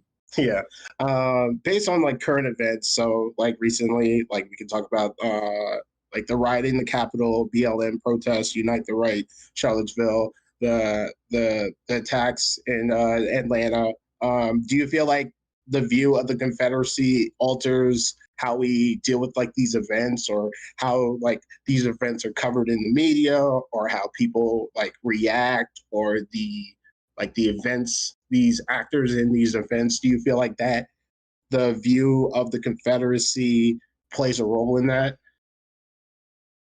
Um, yeah, I think there's a disconnect to it because it happened so long ago. Well, not even that long ago, but there's not enough education surrounding what it actually means. Our Americanized, what's the word for it? But like our sensationalized view of American exceptionalism plays into it. It should be viewed more in the light of Nazi Germany, but it's more viewed in the light of like, a minor mistake that part of our country may have made.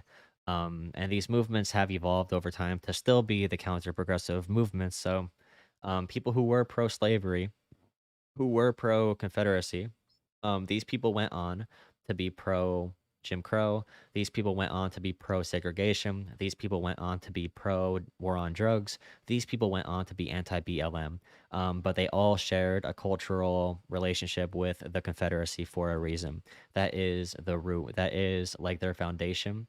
That is what they go back to still have like pride and confidence. Um, and there's always movements in the US from right wingers who hate social progress. Like they're saying, hey, this country is leaving us. There is a war on our culture. There is a war on white people in our country. It also represents that war that they see as well. Like we saw multiple Republican parties after this election, and after Obama got elected, our first black president in like Texas, the leader of the Texas GOP said, and I think Arizona as well, they were talking about they want to succeed. They want succession from the U.S. Because they didn't like this social progress. And I think that common fact is held up with all these movements, and the Confederate flag. That not being stomped out enough is really an indicator that we don't push against it enough. Like the people storming the Capitol, the Charlottesville riots, and I think this all stems back to as well the lack of knowledge of what America was doing during like World War II. We had a huge neo-Nazi movement during World War II. We had a huge neo-Nazi fan base here. Eugenics, the study of eugenics came from the U.S. So our inability to even get certain, these very even recent historical facts down, if we can't even get that down, I don't think we can ever have, or I think it's much more difficult to have a true scope widely speaking, when it comes to scale and how many people actually understand it. It's hard to get enough people to understand the true meaning of the Confederacy today. Yeah, cool. What role do you think that artists, activists play in like the history of the Confederacy, in like Reconstruction, or like this issue in general? Artists or activists? I think a lot of this is ideological, and you have to change minds. And I think art is a great way to do that through music or whatever other form of art. There's so many different things you can do. Spoken word poetry, um, putting things in places of these horrible statues. These statues of people who were fighting to make sure Black people were gonna be still considered subhuman, subservient slaves. These people were fighting against the human rights of the basic human rights of people in a country where they said every man was created equal. um so yeah, artists can play a big role in helping replace this ugliness of our nation with something more beautiful and something that actually teaches about where our country is hopefully heading. Instead of looking at our racist past, let's talk about our a more liberated future. Cool. Have you ever thought of an opinion opposing your position? If so, explain where you think that opinion would is, or what that opinion is, or where that opinion is originated from. Whenever there's a pro-black movement, there is a form of white lash. White people are the majority power, and they get scared whenever there is some type of black liberation movement or any other movement other than white men. So feminists, we see this as well. Indigenous people protecting their areas from pipelines and stuff like that. Right now, we're having an uptick in activism aiming towards helping Asian Americans with all the hate crimes happening now. We're seeing a big social movement in that direction. They see it as some type of threat. I feel like it's sort of viewed as a zero-sum game. White people feel if other people get power or if other people become equal, then they're going to lose somehow. Um, in reality, that's not true. If other people get rights, that doesn't mean you're going to lose rights. But I feel like that's why they're hanging on to this idea. It is that cultural heritage. They do feel like it's heritage. Um, I think they say heritage, not hate. I mean, their heritage is hate. So I guess it makes sense. Maybe it's not current hate, but they're keeping it alive with hate. Um, whatever. They wanna. That's how they justify it, I guess. Um, that is really interesting to think about. For people who do say heritage, not hate, what do they think? Do they really? And oh my God, there's studies actually, that say around half the country, or is it more than half the country?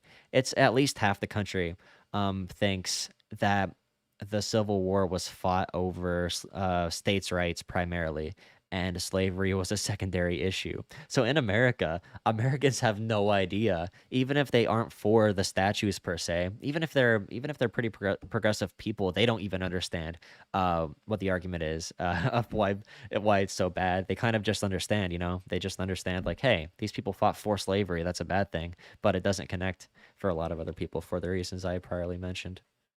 Hmm. Okay, cool. For your community, how do you feel like the Confederacy and these statues are like a focus in like policy making or legislation?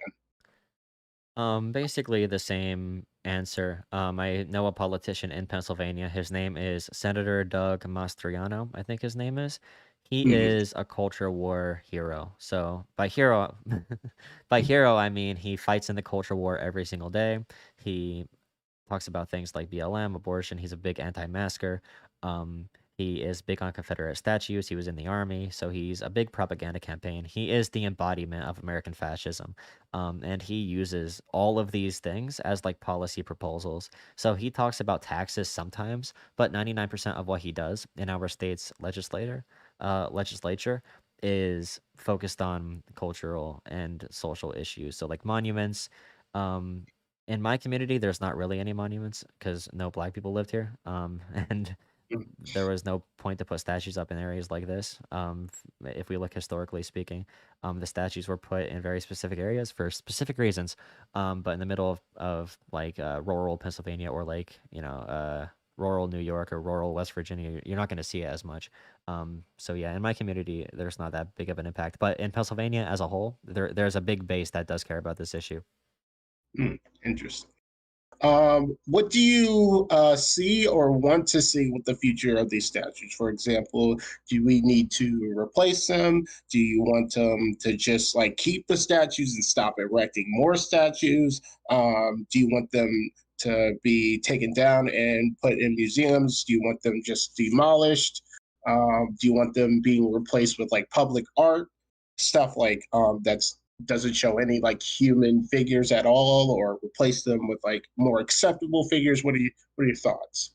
I think there should be a museum similar to the Holocaust Museum, but dedicated to remembering the horrific Civil War and why it was fought for, and also include I know there is like in DC there is like a Black History Museum, or I think that's the name of it. But there's a Holocaust Museum talking about only the Holocaust. I want that more specifically focused on slavery and the Civil War, going really, really, really deep into how horrific it really was and what the dynamics at play really were and how those movements progressed. So, if you've ever been in the Black History Museum in DC, you'll see a tie to like the Klan from branching off of slavery and stuff like that.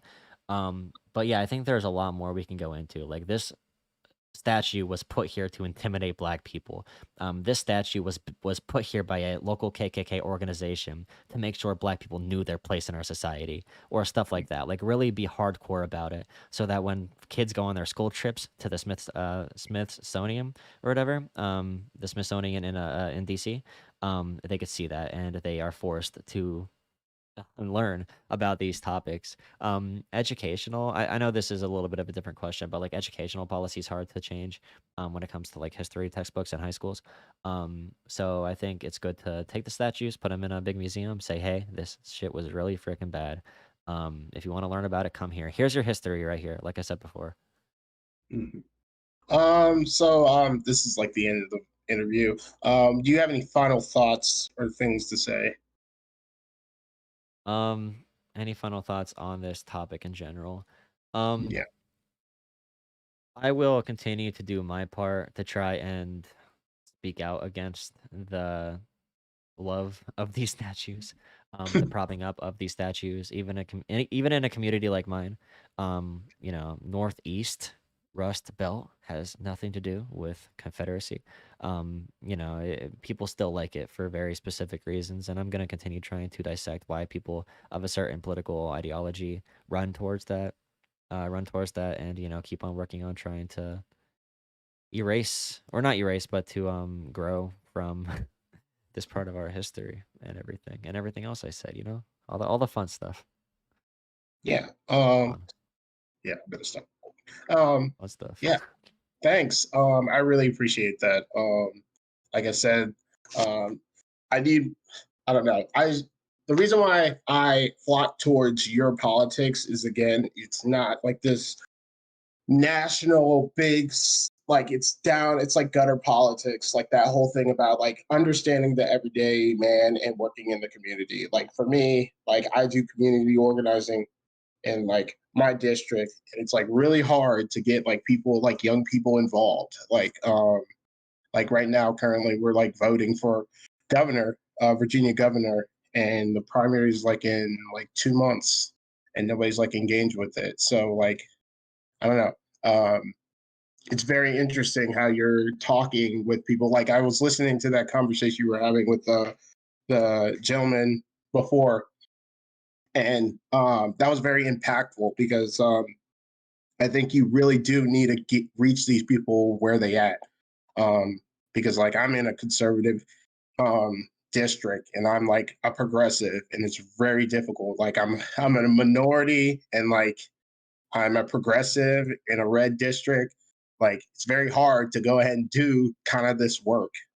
So like when I see other people like coming from my background, it's more like attainable and it's more like objective. Like I don't know, like sorry, I'm going to ramble, but I just feel like when I see like Hassan, and like Hassan talks about like James Clyburn. I don't know how well you know about James Clyburn, but he's like James Clyburn is like terrible and he's a sellout to his own district and X, Y, and Z. And it's like, Yeah, but dude, they're like, really conservative there.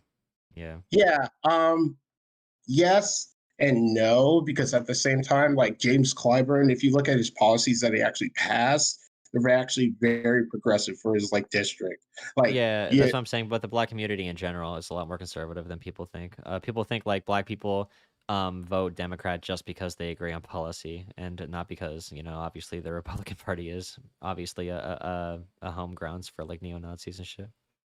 oh yeah, I totally agree. I feel like, especially for coming from my background, like I'm black from my dad's side. It's totally like very, it's very based on that Baptist mindset where it's like you're Christian, anti-LGBT aspect. I totally agree. I just feel like the whole hard line to get those people onto your side is you have to acknowledge like identity politics is the way to go.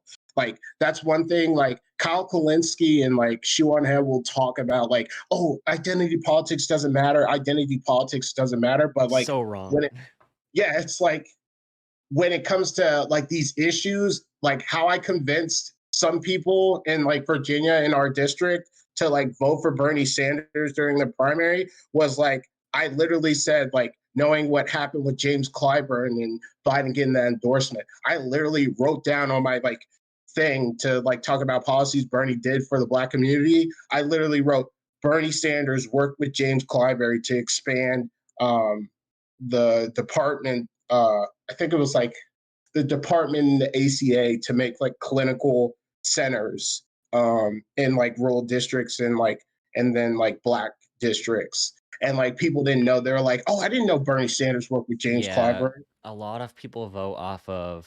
There's a thing called group theory in political science. I don't know. Have you ever heard of it?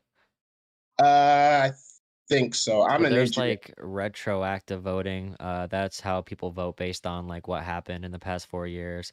There is a populist theory of voting that says voters really look at policies in depth and then they make their voting decisions. There's different theories of like democratic involvement.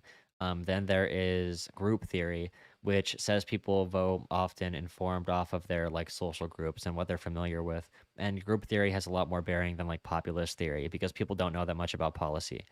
So group theory would say like, hey, Bernie Sanders, he knew Obama. Oh, Bernie Sanders, he worked with Clyburn. Bernie Sanders worked with something familiar to your area.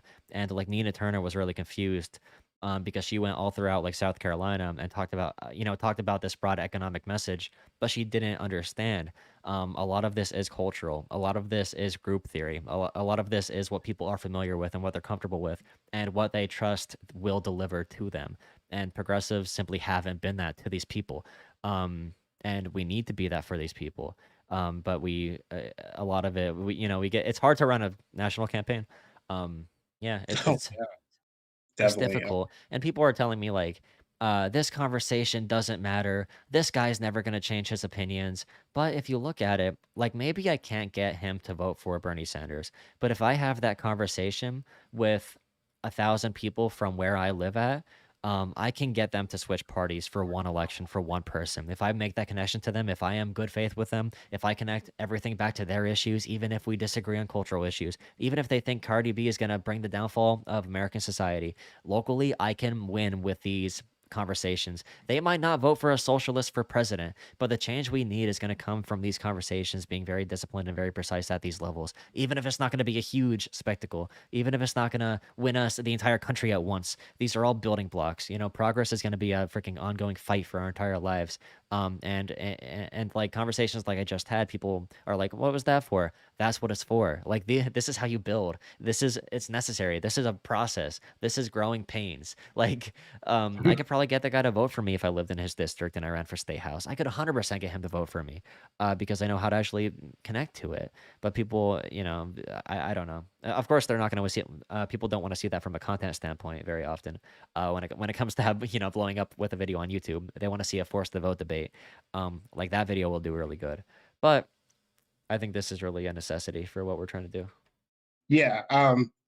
Yeah, I just got a couple quick questions and thoughts if you have the time. But Yeah, sure. yeah, I'm chill. After this, I'm done then. So yeah, do whatever. okay. Yeah, so the reason why, like, for me, for my research, the reason why I'm doing this is like I'm I'm politically engaged. My supervisor's like really into this whole thing about like politically art and stuff. I like, trust me, like Confederate statues is not like it's in the back burner, but I have to acknowledge uh like my mom, who's like Native American and Black, is like um she's Choctaw and she grew up just in Charlottesville, and she always understood the history of these statues. And um it's like, I don't know, it's like it's like a generational thing as well. But if you hear about like Charlottesville, like, if people don't remember, like the Unite the Right, people were like protesting and taking the like dismantle these statues, but they were like democratically voted off. And like, people don't understand that aspect is like, if the community decides to like, let's address this, like there's no reason why this backlash was so prevalent unless it's like a racial thing.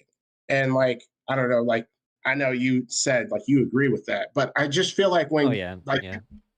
yeah, sorry. That's a big uh culture war.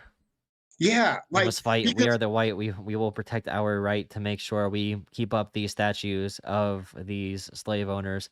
Like the argument, if they made the argument, we should not get rid of these. They should be, even if they said, I wouldn't be too mad about it if they said, you know what, this is our history. It's our heritage. Well, not heritage because that's really bad, but history. This is American history. We shouldn't delete it or whatever. Sure, let's put a big sign here saying what this guy was and what he did. Let's do that. Like, let's at least do that. And if they don't want to do that, let's do the museum idea. And if they don't want to do either of that, then fine, we're gonna take it down. But yeah, keeping them up without any context is simply unexcusable, in my opinion. yeah, Like, yeah, I just here's our Hitler statue. Well, yeah, how about we just have this here with no context? Hitler saluting right over the White House. Wow, this is so cool. Our country. Wow, this is so awesome. I love Hitler.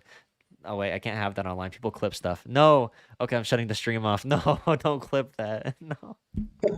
yeah, because like, I don't know, I think like when I see like Crystal Ball, and like she's like from Virginia, and like I hear her talk, it's like we're like in different worldviews. Like, she talks about like what districts are like, what is the main topic in our like in Virginia, and it's like, what she's talking about is not on the topic. Like she talks about unions, like Virginia is like one of the like it's like 50th state in like when it comes to protections and unions. It's like the right to work laws.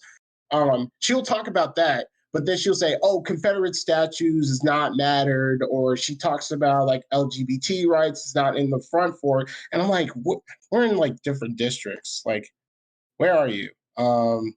So I don't know. It's just like I think it's frankly just problematic. Like where Crystal Ball's like, I don't know. I just feel like when it comes to these topics, when we talk about that in a national stage, and I don't know, it just makes me mad because like she's like, when I ran in Virginia, you ran in like the richest like district in Virginia. I don't know. I just felt Yeah, she's uh out of touch, and I don't even think she has the experience to back up being like, I am here for the working class, and then she talks like she isn't. Like it's weird.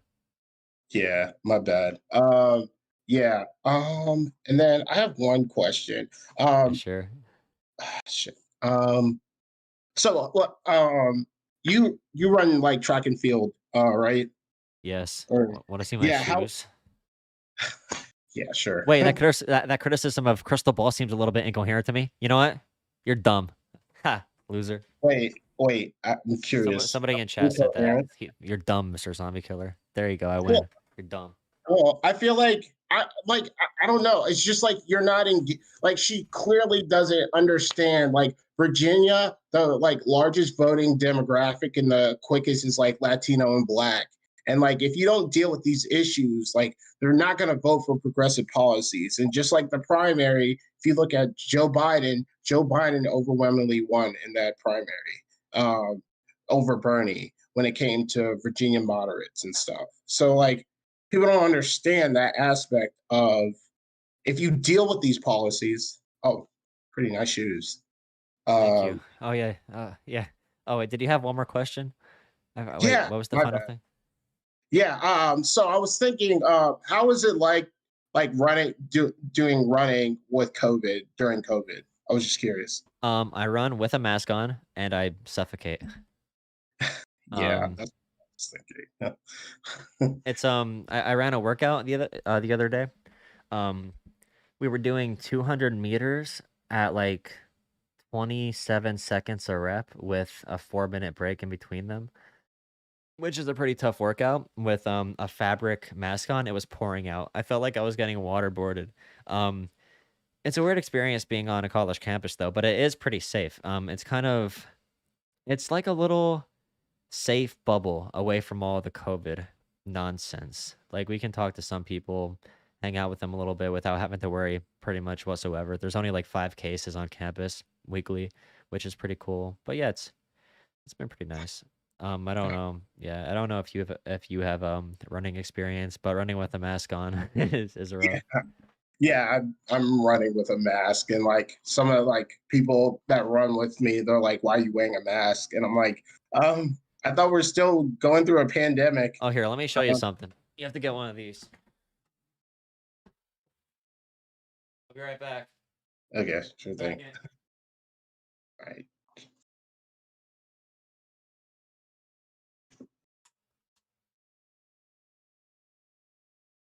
Where's my chair at?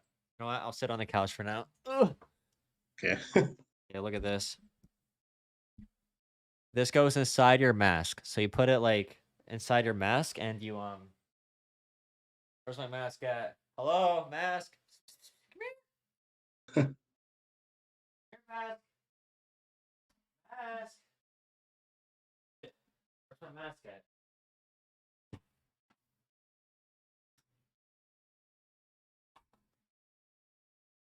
Why are people still watching this? What's wrong Oh with you yeah. people? Okay. Anyways, you put this mask on, then you put this on the inside. Wow, I can breathe now. Oh, I feel cool. so good now. Oh Oh, yes, so those are like flex on the plastic people face that can't masks. breathe. Uh, I'm trying to Okay. see what they are. Anyway, thank you for thank you for the chat. No I problem. hope I Thank gave you you good for answers for your project. Oh, shoot. yeah, it's good. Yeah, just I'm gonna send you an email on like the interview. I'm just like gonna cut a little bit of the things out, but just let me know if you want to comment anything else or anything bad, or if you want to take that out. Just let me know. But yeah, thank All you. right, You have a great night. don't put the part where I said I love Hitler. Oh no, I'm not gonna do that. All right, have a good night. You too. Okay, goodbye. Woo!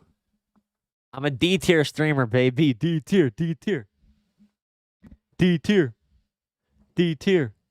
Whoop whoop. Where is it? Why is Booksmart still pulled up? All right. Everybody go here and comment Jolah. Oh shit, wait. Everybody go here and comment Jolah. Or Destiny's chat. Do you guys want to raid Destiny's chat with Chance of Jolah? Is he streaming right now? Actually, no, don't do that. No, that's a bad idea. What is he doing right now? Reviewing the debate review? Oh, they did another debate review. Oh my god, this is so funny. So Ben Burgess and his friends reviewed part 1 to Destiny's 1 debate, and he was watching, and they got like scared. What's my peak viewers? Like 200, like 300. I'm actually surprised we're at 45 right now. This is pretty boring.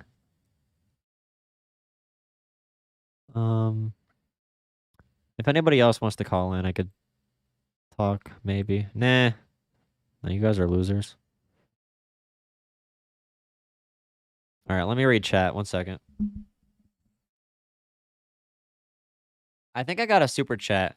Cockeyed Rooster, thank you so much for $5 again. Daughters of the Confederacy engaged in decades-long disinformation campaign to reform the CSA's image and reframe it as states' rights. Daughters of the Confederacy. What's that? Let's see. Daughters of the Confederacy. Oh, God.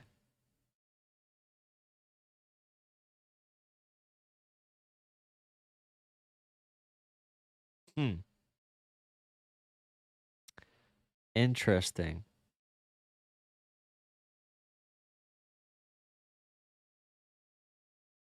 Vintage? I don't know what you're talking about. Yes, leave. Leave me. Leave me. How's my portfolio doing? I haven't checked it. Oh, wait, it's the weekend. I have $5 in there. Hopefully it goes up.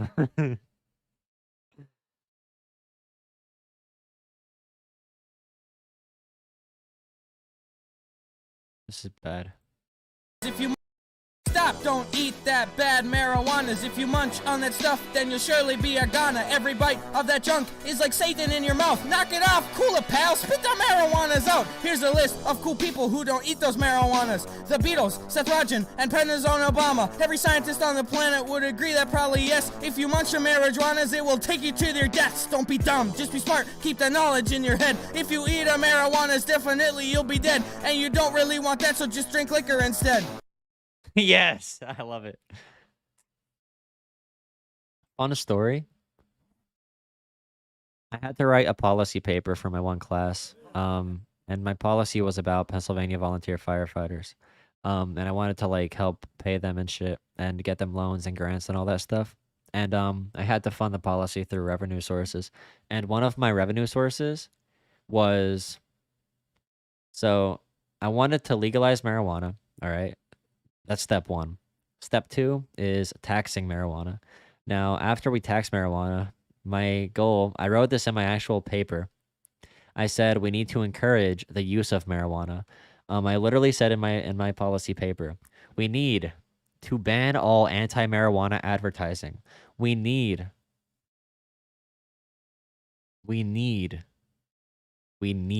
to have high school classes dedicated to encouraging and teaching about marijuana use. We need to make marijuana the new gateway drug, the new go-to. We need high school to be a gateway to marijuana. We need to encourage kids to use marijuana. So first, you legalize marijuana, and then you get everybody smoking pot.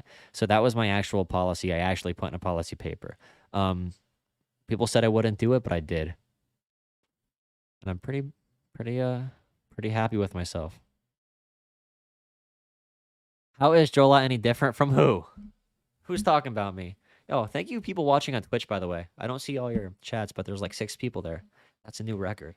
Before I get off, somebody called me something.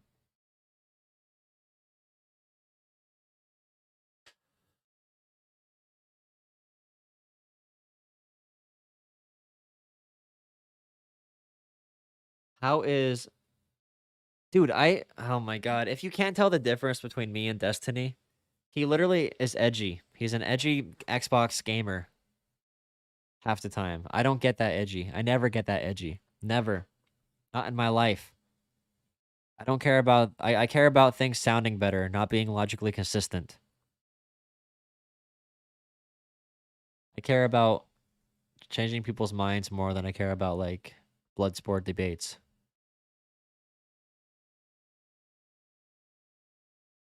You jumped in call-in lobby? Okay, I'll take you, and then I'm done. One more call. Hey, what's up, Prig? Why are you on here? Alright. Hello? Hello? Oh, wait, you're real quiet. Am I good now? Yeah, you're good now. Sorry, I'm adjusting myself to be Destiny's height. Hi. I just look back. Kyle at the screen. Rittenhouse is my hero. No, Yeah, that's so a good what's up? point. Destiny really is just like a black pilled, kind of doesn't give a shit about the topic. So he kind of just says like the surface level, like logical liberal argument. I don't think he says anything surface level. I think he's really good at going deep into it. I just don't care as much. Like, if he wants to go, like, through what's morally consistent, like, if he wants to use incest as, like, him and Vosh did this a little bit, but he made it up. Like, using incest as a way to test somebody's moral boundaries, or like if their thoughts are consistent or not, or if they really think through their positions. I think he's really good. I think he's really talented and smart. But I know you don't like him because you're like you hate liberals. So No, honestly, actually, I kind of watch him the most because you're exactly right. Like I definitely didn't mean to say shallow. He is really good at going in he's probably the deeper. deepest person I watch, actually. Like, he goes so deep. Sometimes I don't know what he's talking about, but he knows so much about so many topics. Like, he can have like master degree level discussions with I should have said that he like was more like doctors on he things. should. Like, He was more like he doesn't care. Like he'll go into the topic, but he won't like pick a position and fight for it. he isn't too, like, on healthcare, for example. He'll never say, like, I prefer this healthcare system. If you ask him if he likes Medicare for all, he'll be like, yeah, I guess I like universal healthcare. Then if you ask, like, hey, what is your ideal policy for this? He doesn't have an ideal policy. He has a general sense of where he wants to go, which I think Yeah. isn't bad. It's hard to pin him down, though. Like, I say I push for Medicare for all, not because I think it's going to pass, but I think Medicare for all is going to lead to what is better. Like, if we only push for a multi-payer universal system like Australia, I think we're Mhm. going to get a public option. But if we push for Medicare for all and make that popular, I think then we're going to get something more similar to Australia or Sweden, where it's like Like an everybody's actual guaranteed universal healthcare. single payer or multi-payer. I mean, Yeah, so everybody's on Medicare no matter what. Everybody's yeah, on universal yeah. coverage. I think no matter what, there's going to be a role for private insurance in America, just because that's how politics is. There's going to be a compromise. But I think Medicare for all forces the compromise to be so much better. So I'm like, hell yeah. And I'm for Medicare for all as an idea, of course. And I wish we What can about do the it. policy, like the bill, or I guess like Bernie's specific bill? Because there's a lot of Medicare for all bills these days. Yeah, I'm sure if I looked all the way through it, I would disagree with like one or two things. But as Of a course. general, I mean, I like it, obviously, but I just don't think it'll ever pass as is. If it did pass as is, cool, like, awesome. I just don't think it will. So that's like what I Yeah. say to people. If you say, like, I don't want universal healthcare completely, I want to be able to pay my way ahead of line. I don't want to wait behind poor people to get healthcare. If you do say that, then that's my argument. Like, hey, you should still support Medicare for all, because Mhm. think about how our government works. No matter what, we're not going to get that system that Bernie wants. But we can get something that's pretty good. And if we don't push for Medicare for all, we might not get anything even somewhat good. Exactly. So my question would be, are you would you call what the progressive Democrats are doing, like that push for didn't they just start like a kind of a push right after they passed the stimulus for something. I don't know if it's for a specific bill. Was it HR1 or was it minimum wage or was it healthcare Oh again? God, I forget. I forget. But I think they started like they said they were gonna try to they submitted the bill to the House. I'd have to look into it. They did a couple things. One thing they actually tried to do that wasn't a direct bill, is they want to make it easier for states to borrow from the federal government for programs, because states have to have an equal budget, or they have to actually pay for what they do. So if California wants to do single payer healthcare, House Democrats are trying to get like California approval to reach into the federal pocket, so they can do like their own single payer if they want to. So that's something they're trying to do. Oh wow. Oh, Okay. there's a new bill introduced a few days ago. I don't know. Maybe there was. There was I remember seeing some. Unfortunately, of course, now that I look for it, I can't find it. They were going. I don't think they said they were going to force the vote. But from my perspective, which is pretty uninformed, it sounded like they were going to make a push with the same argument that the people forced the vote had. And I know you have extensively debunked why that would be a Yeah, good force a vote strategy. now. Sure, yeah. What? Force a vote now. I Well, don't care. how would forcing the vote now be any less destructive than what they were saying it was back in December? Because they'd be seen as trying to build onto the party versus being adverse to the party. Like, hey, let's vote on this issue, see how it goes, versus, hey, let's hold up Nancy Pelosi and kill her if we do not get what we want. Because we need to get Pelosi's voters. That's one reason. I mean, that sounds like a good reason on surface level, but I would also say at the same time, what doesn't it sound a better message optically if they take a bold stance and then take the optical price for it against the media? I mean, I people would don't feel want like it they right would. now. Medicare for all, I mean, the approval is all right, but the big worry right now is pandemic relief and vaccines. Healthcare is a pressing issue, but it's not as pressing as people may think.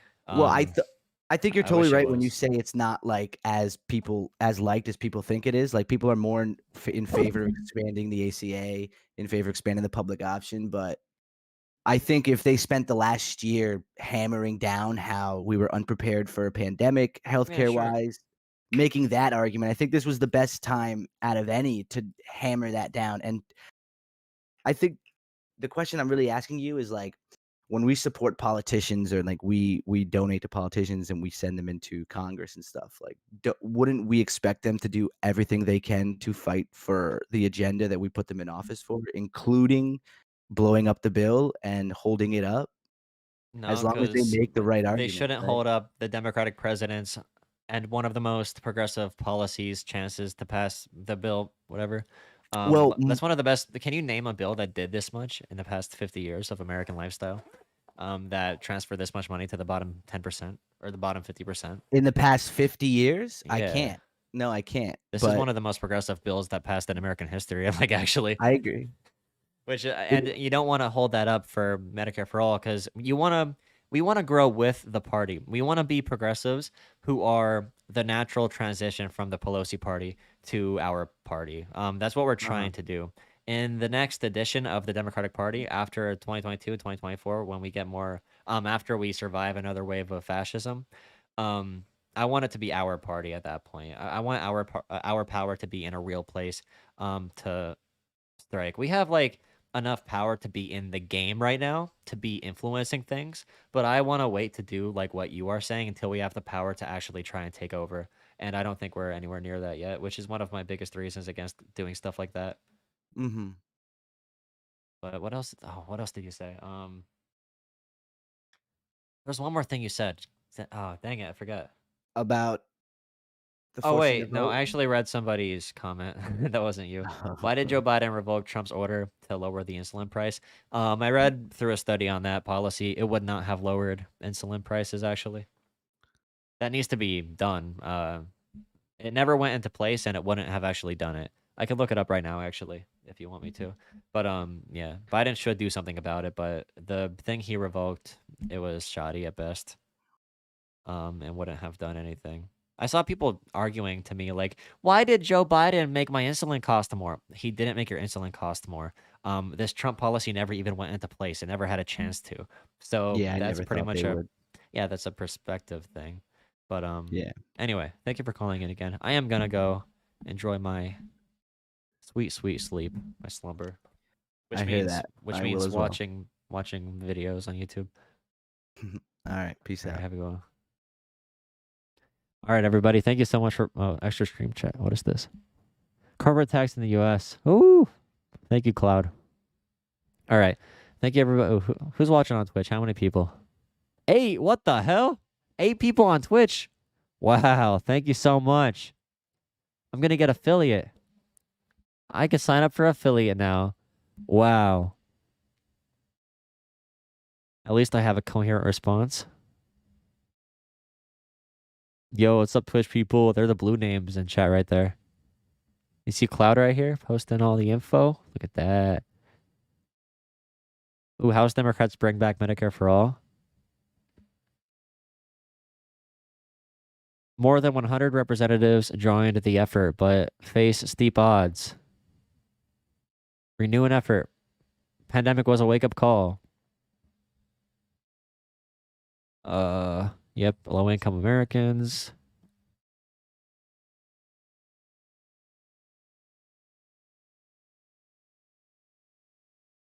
Polling is very consistent. Yeah, I mean, they're not wrong about this. The Affordable Care Act is much more popular. True. The ACA. Building on that is more popular because people want actual help right now. Pushing for Medicare for all doesn't get that done. Some Democrats might see forcing a vote on Medicare for all as a waste of time. A waste of time that they could be using to pass better ACA amendments. Senator Sanders agrees with his. So he's going to reintroduce it in the Senate. Okay. It does mean a lot to these poor families, true, but we need enough of them to stand up to have political power. Like I said before, our trouble with Medicare for all isn't with these people. It's not with people who don't have healthcare right now. Our problem with getting Medicare for all, a better support base, is getting people who you think Pelosi's okay with a vote. But anyway, the big battle here in general. Yes, Jay. Vintage Dan. To get more support in general, we need to get people who already have healthcare and who think this is going to be a better option. That's our big debate right now. You know, it's a lot easier to sell healthcare to somebody who doesn't have it versus somebody who does. Anyway, everybody have a good night. Thank you for watching. The Joe Rogan Experience. Thank you everybody who has donated. If you feel like supporting me further. If you want to make me get a higher ranking on this list right here, if you want me to be out of the D tier and into a higher tier, please consider becoming a YouTube member, and I'll add more emotes once I'm allowed to, or becoming a patron on Patreon.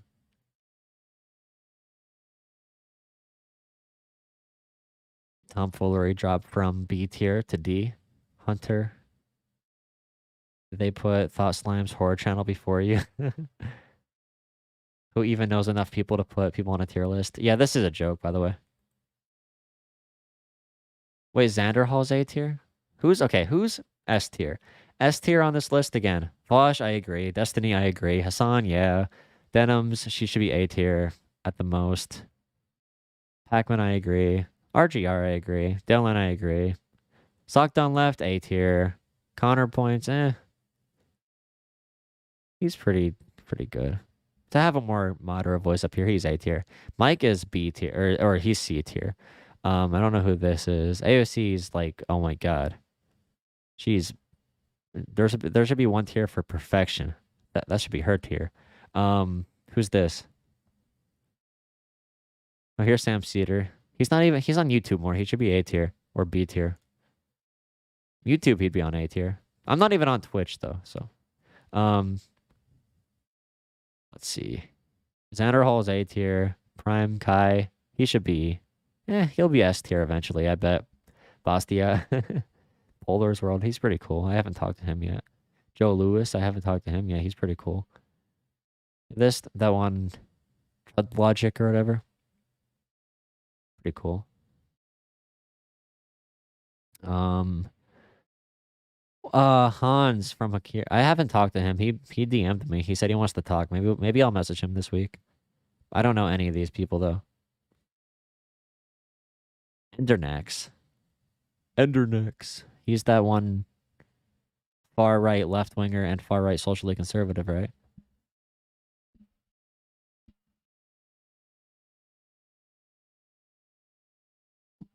Holy shit. Thank you so much, Cockeyed Rooster, for upgrading to tier 2. Holy, you are too Cockeyed Rooster. I'm telling you. April 1st, you become mod. Holy shit. Cockeyed Rooster, I might change my channel to Cockeyed Rooster's employee. What a nice what a nice rooster. You know what I mean?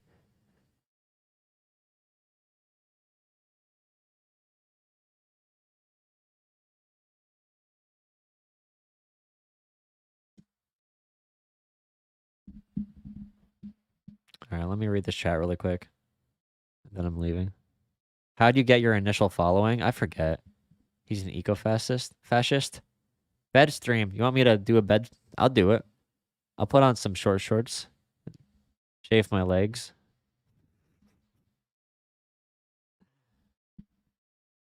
My initial following came from a Vosh reaction, I bet. Something like that. I don't know. Live stream is on Jayapal's Facebook or Jayapal. Ray Destiny. All right, everybody. Go here and say Jolah. Wait 1 second.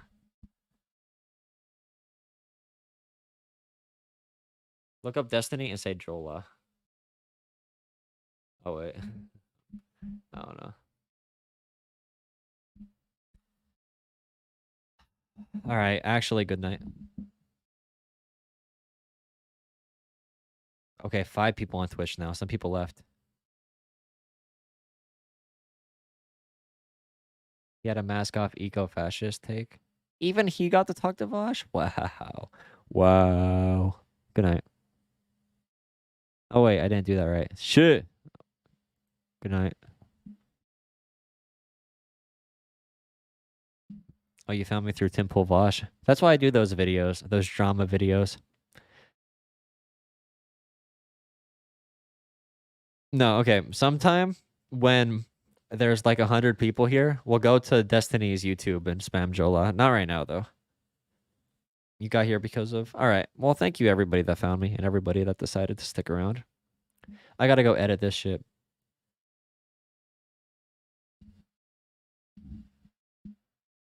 Mike from PA Breakdown.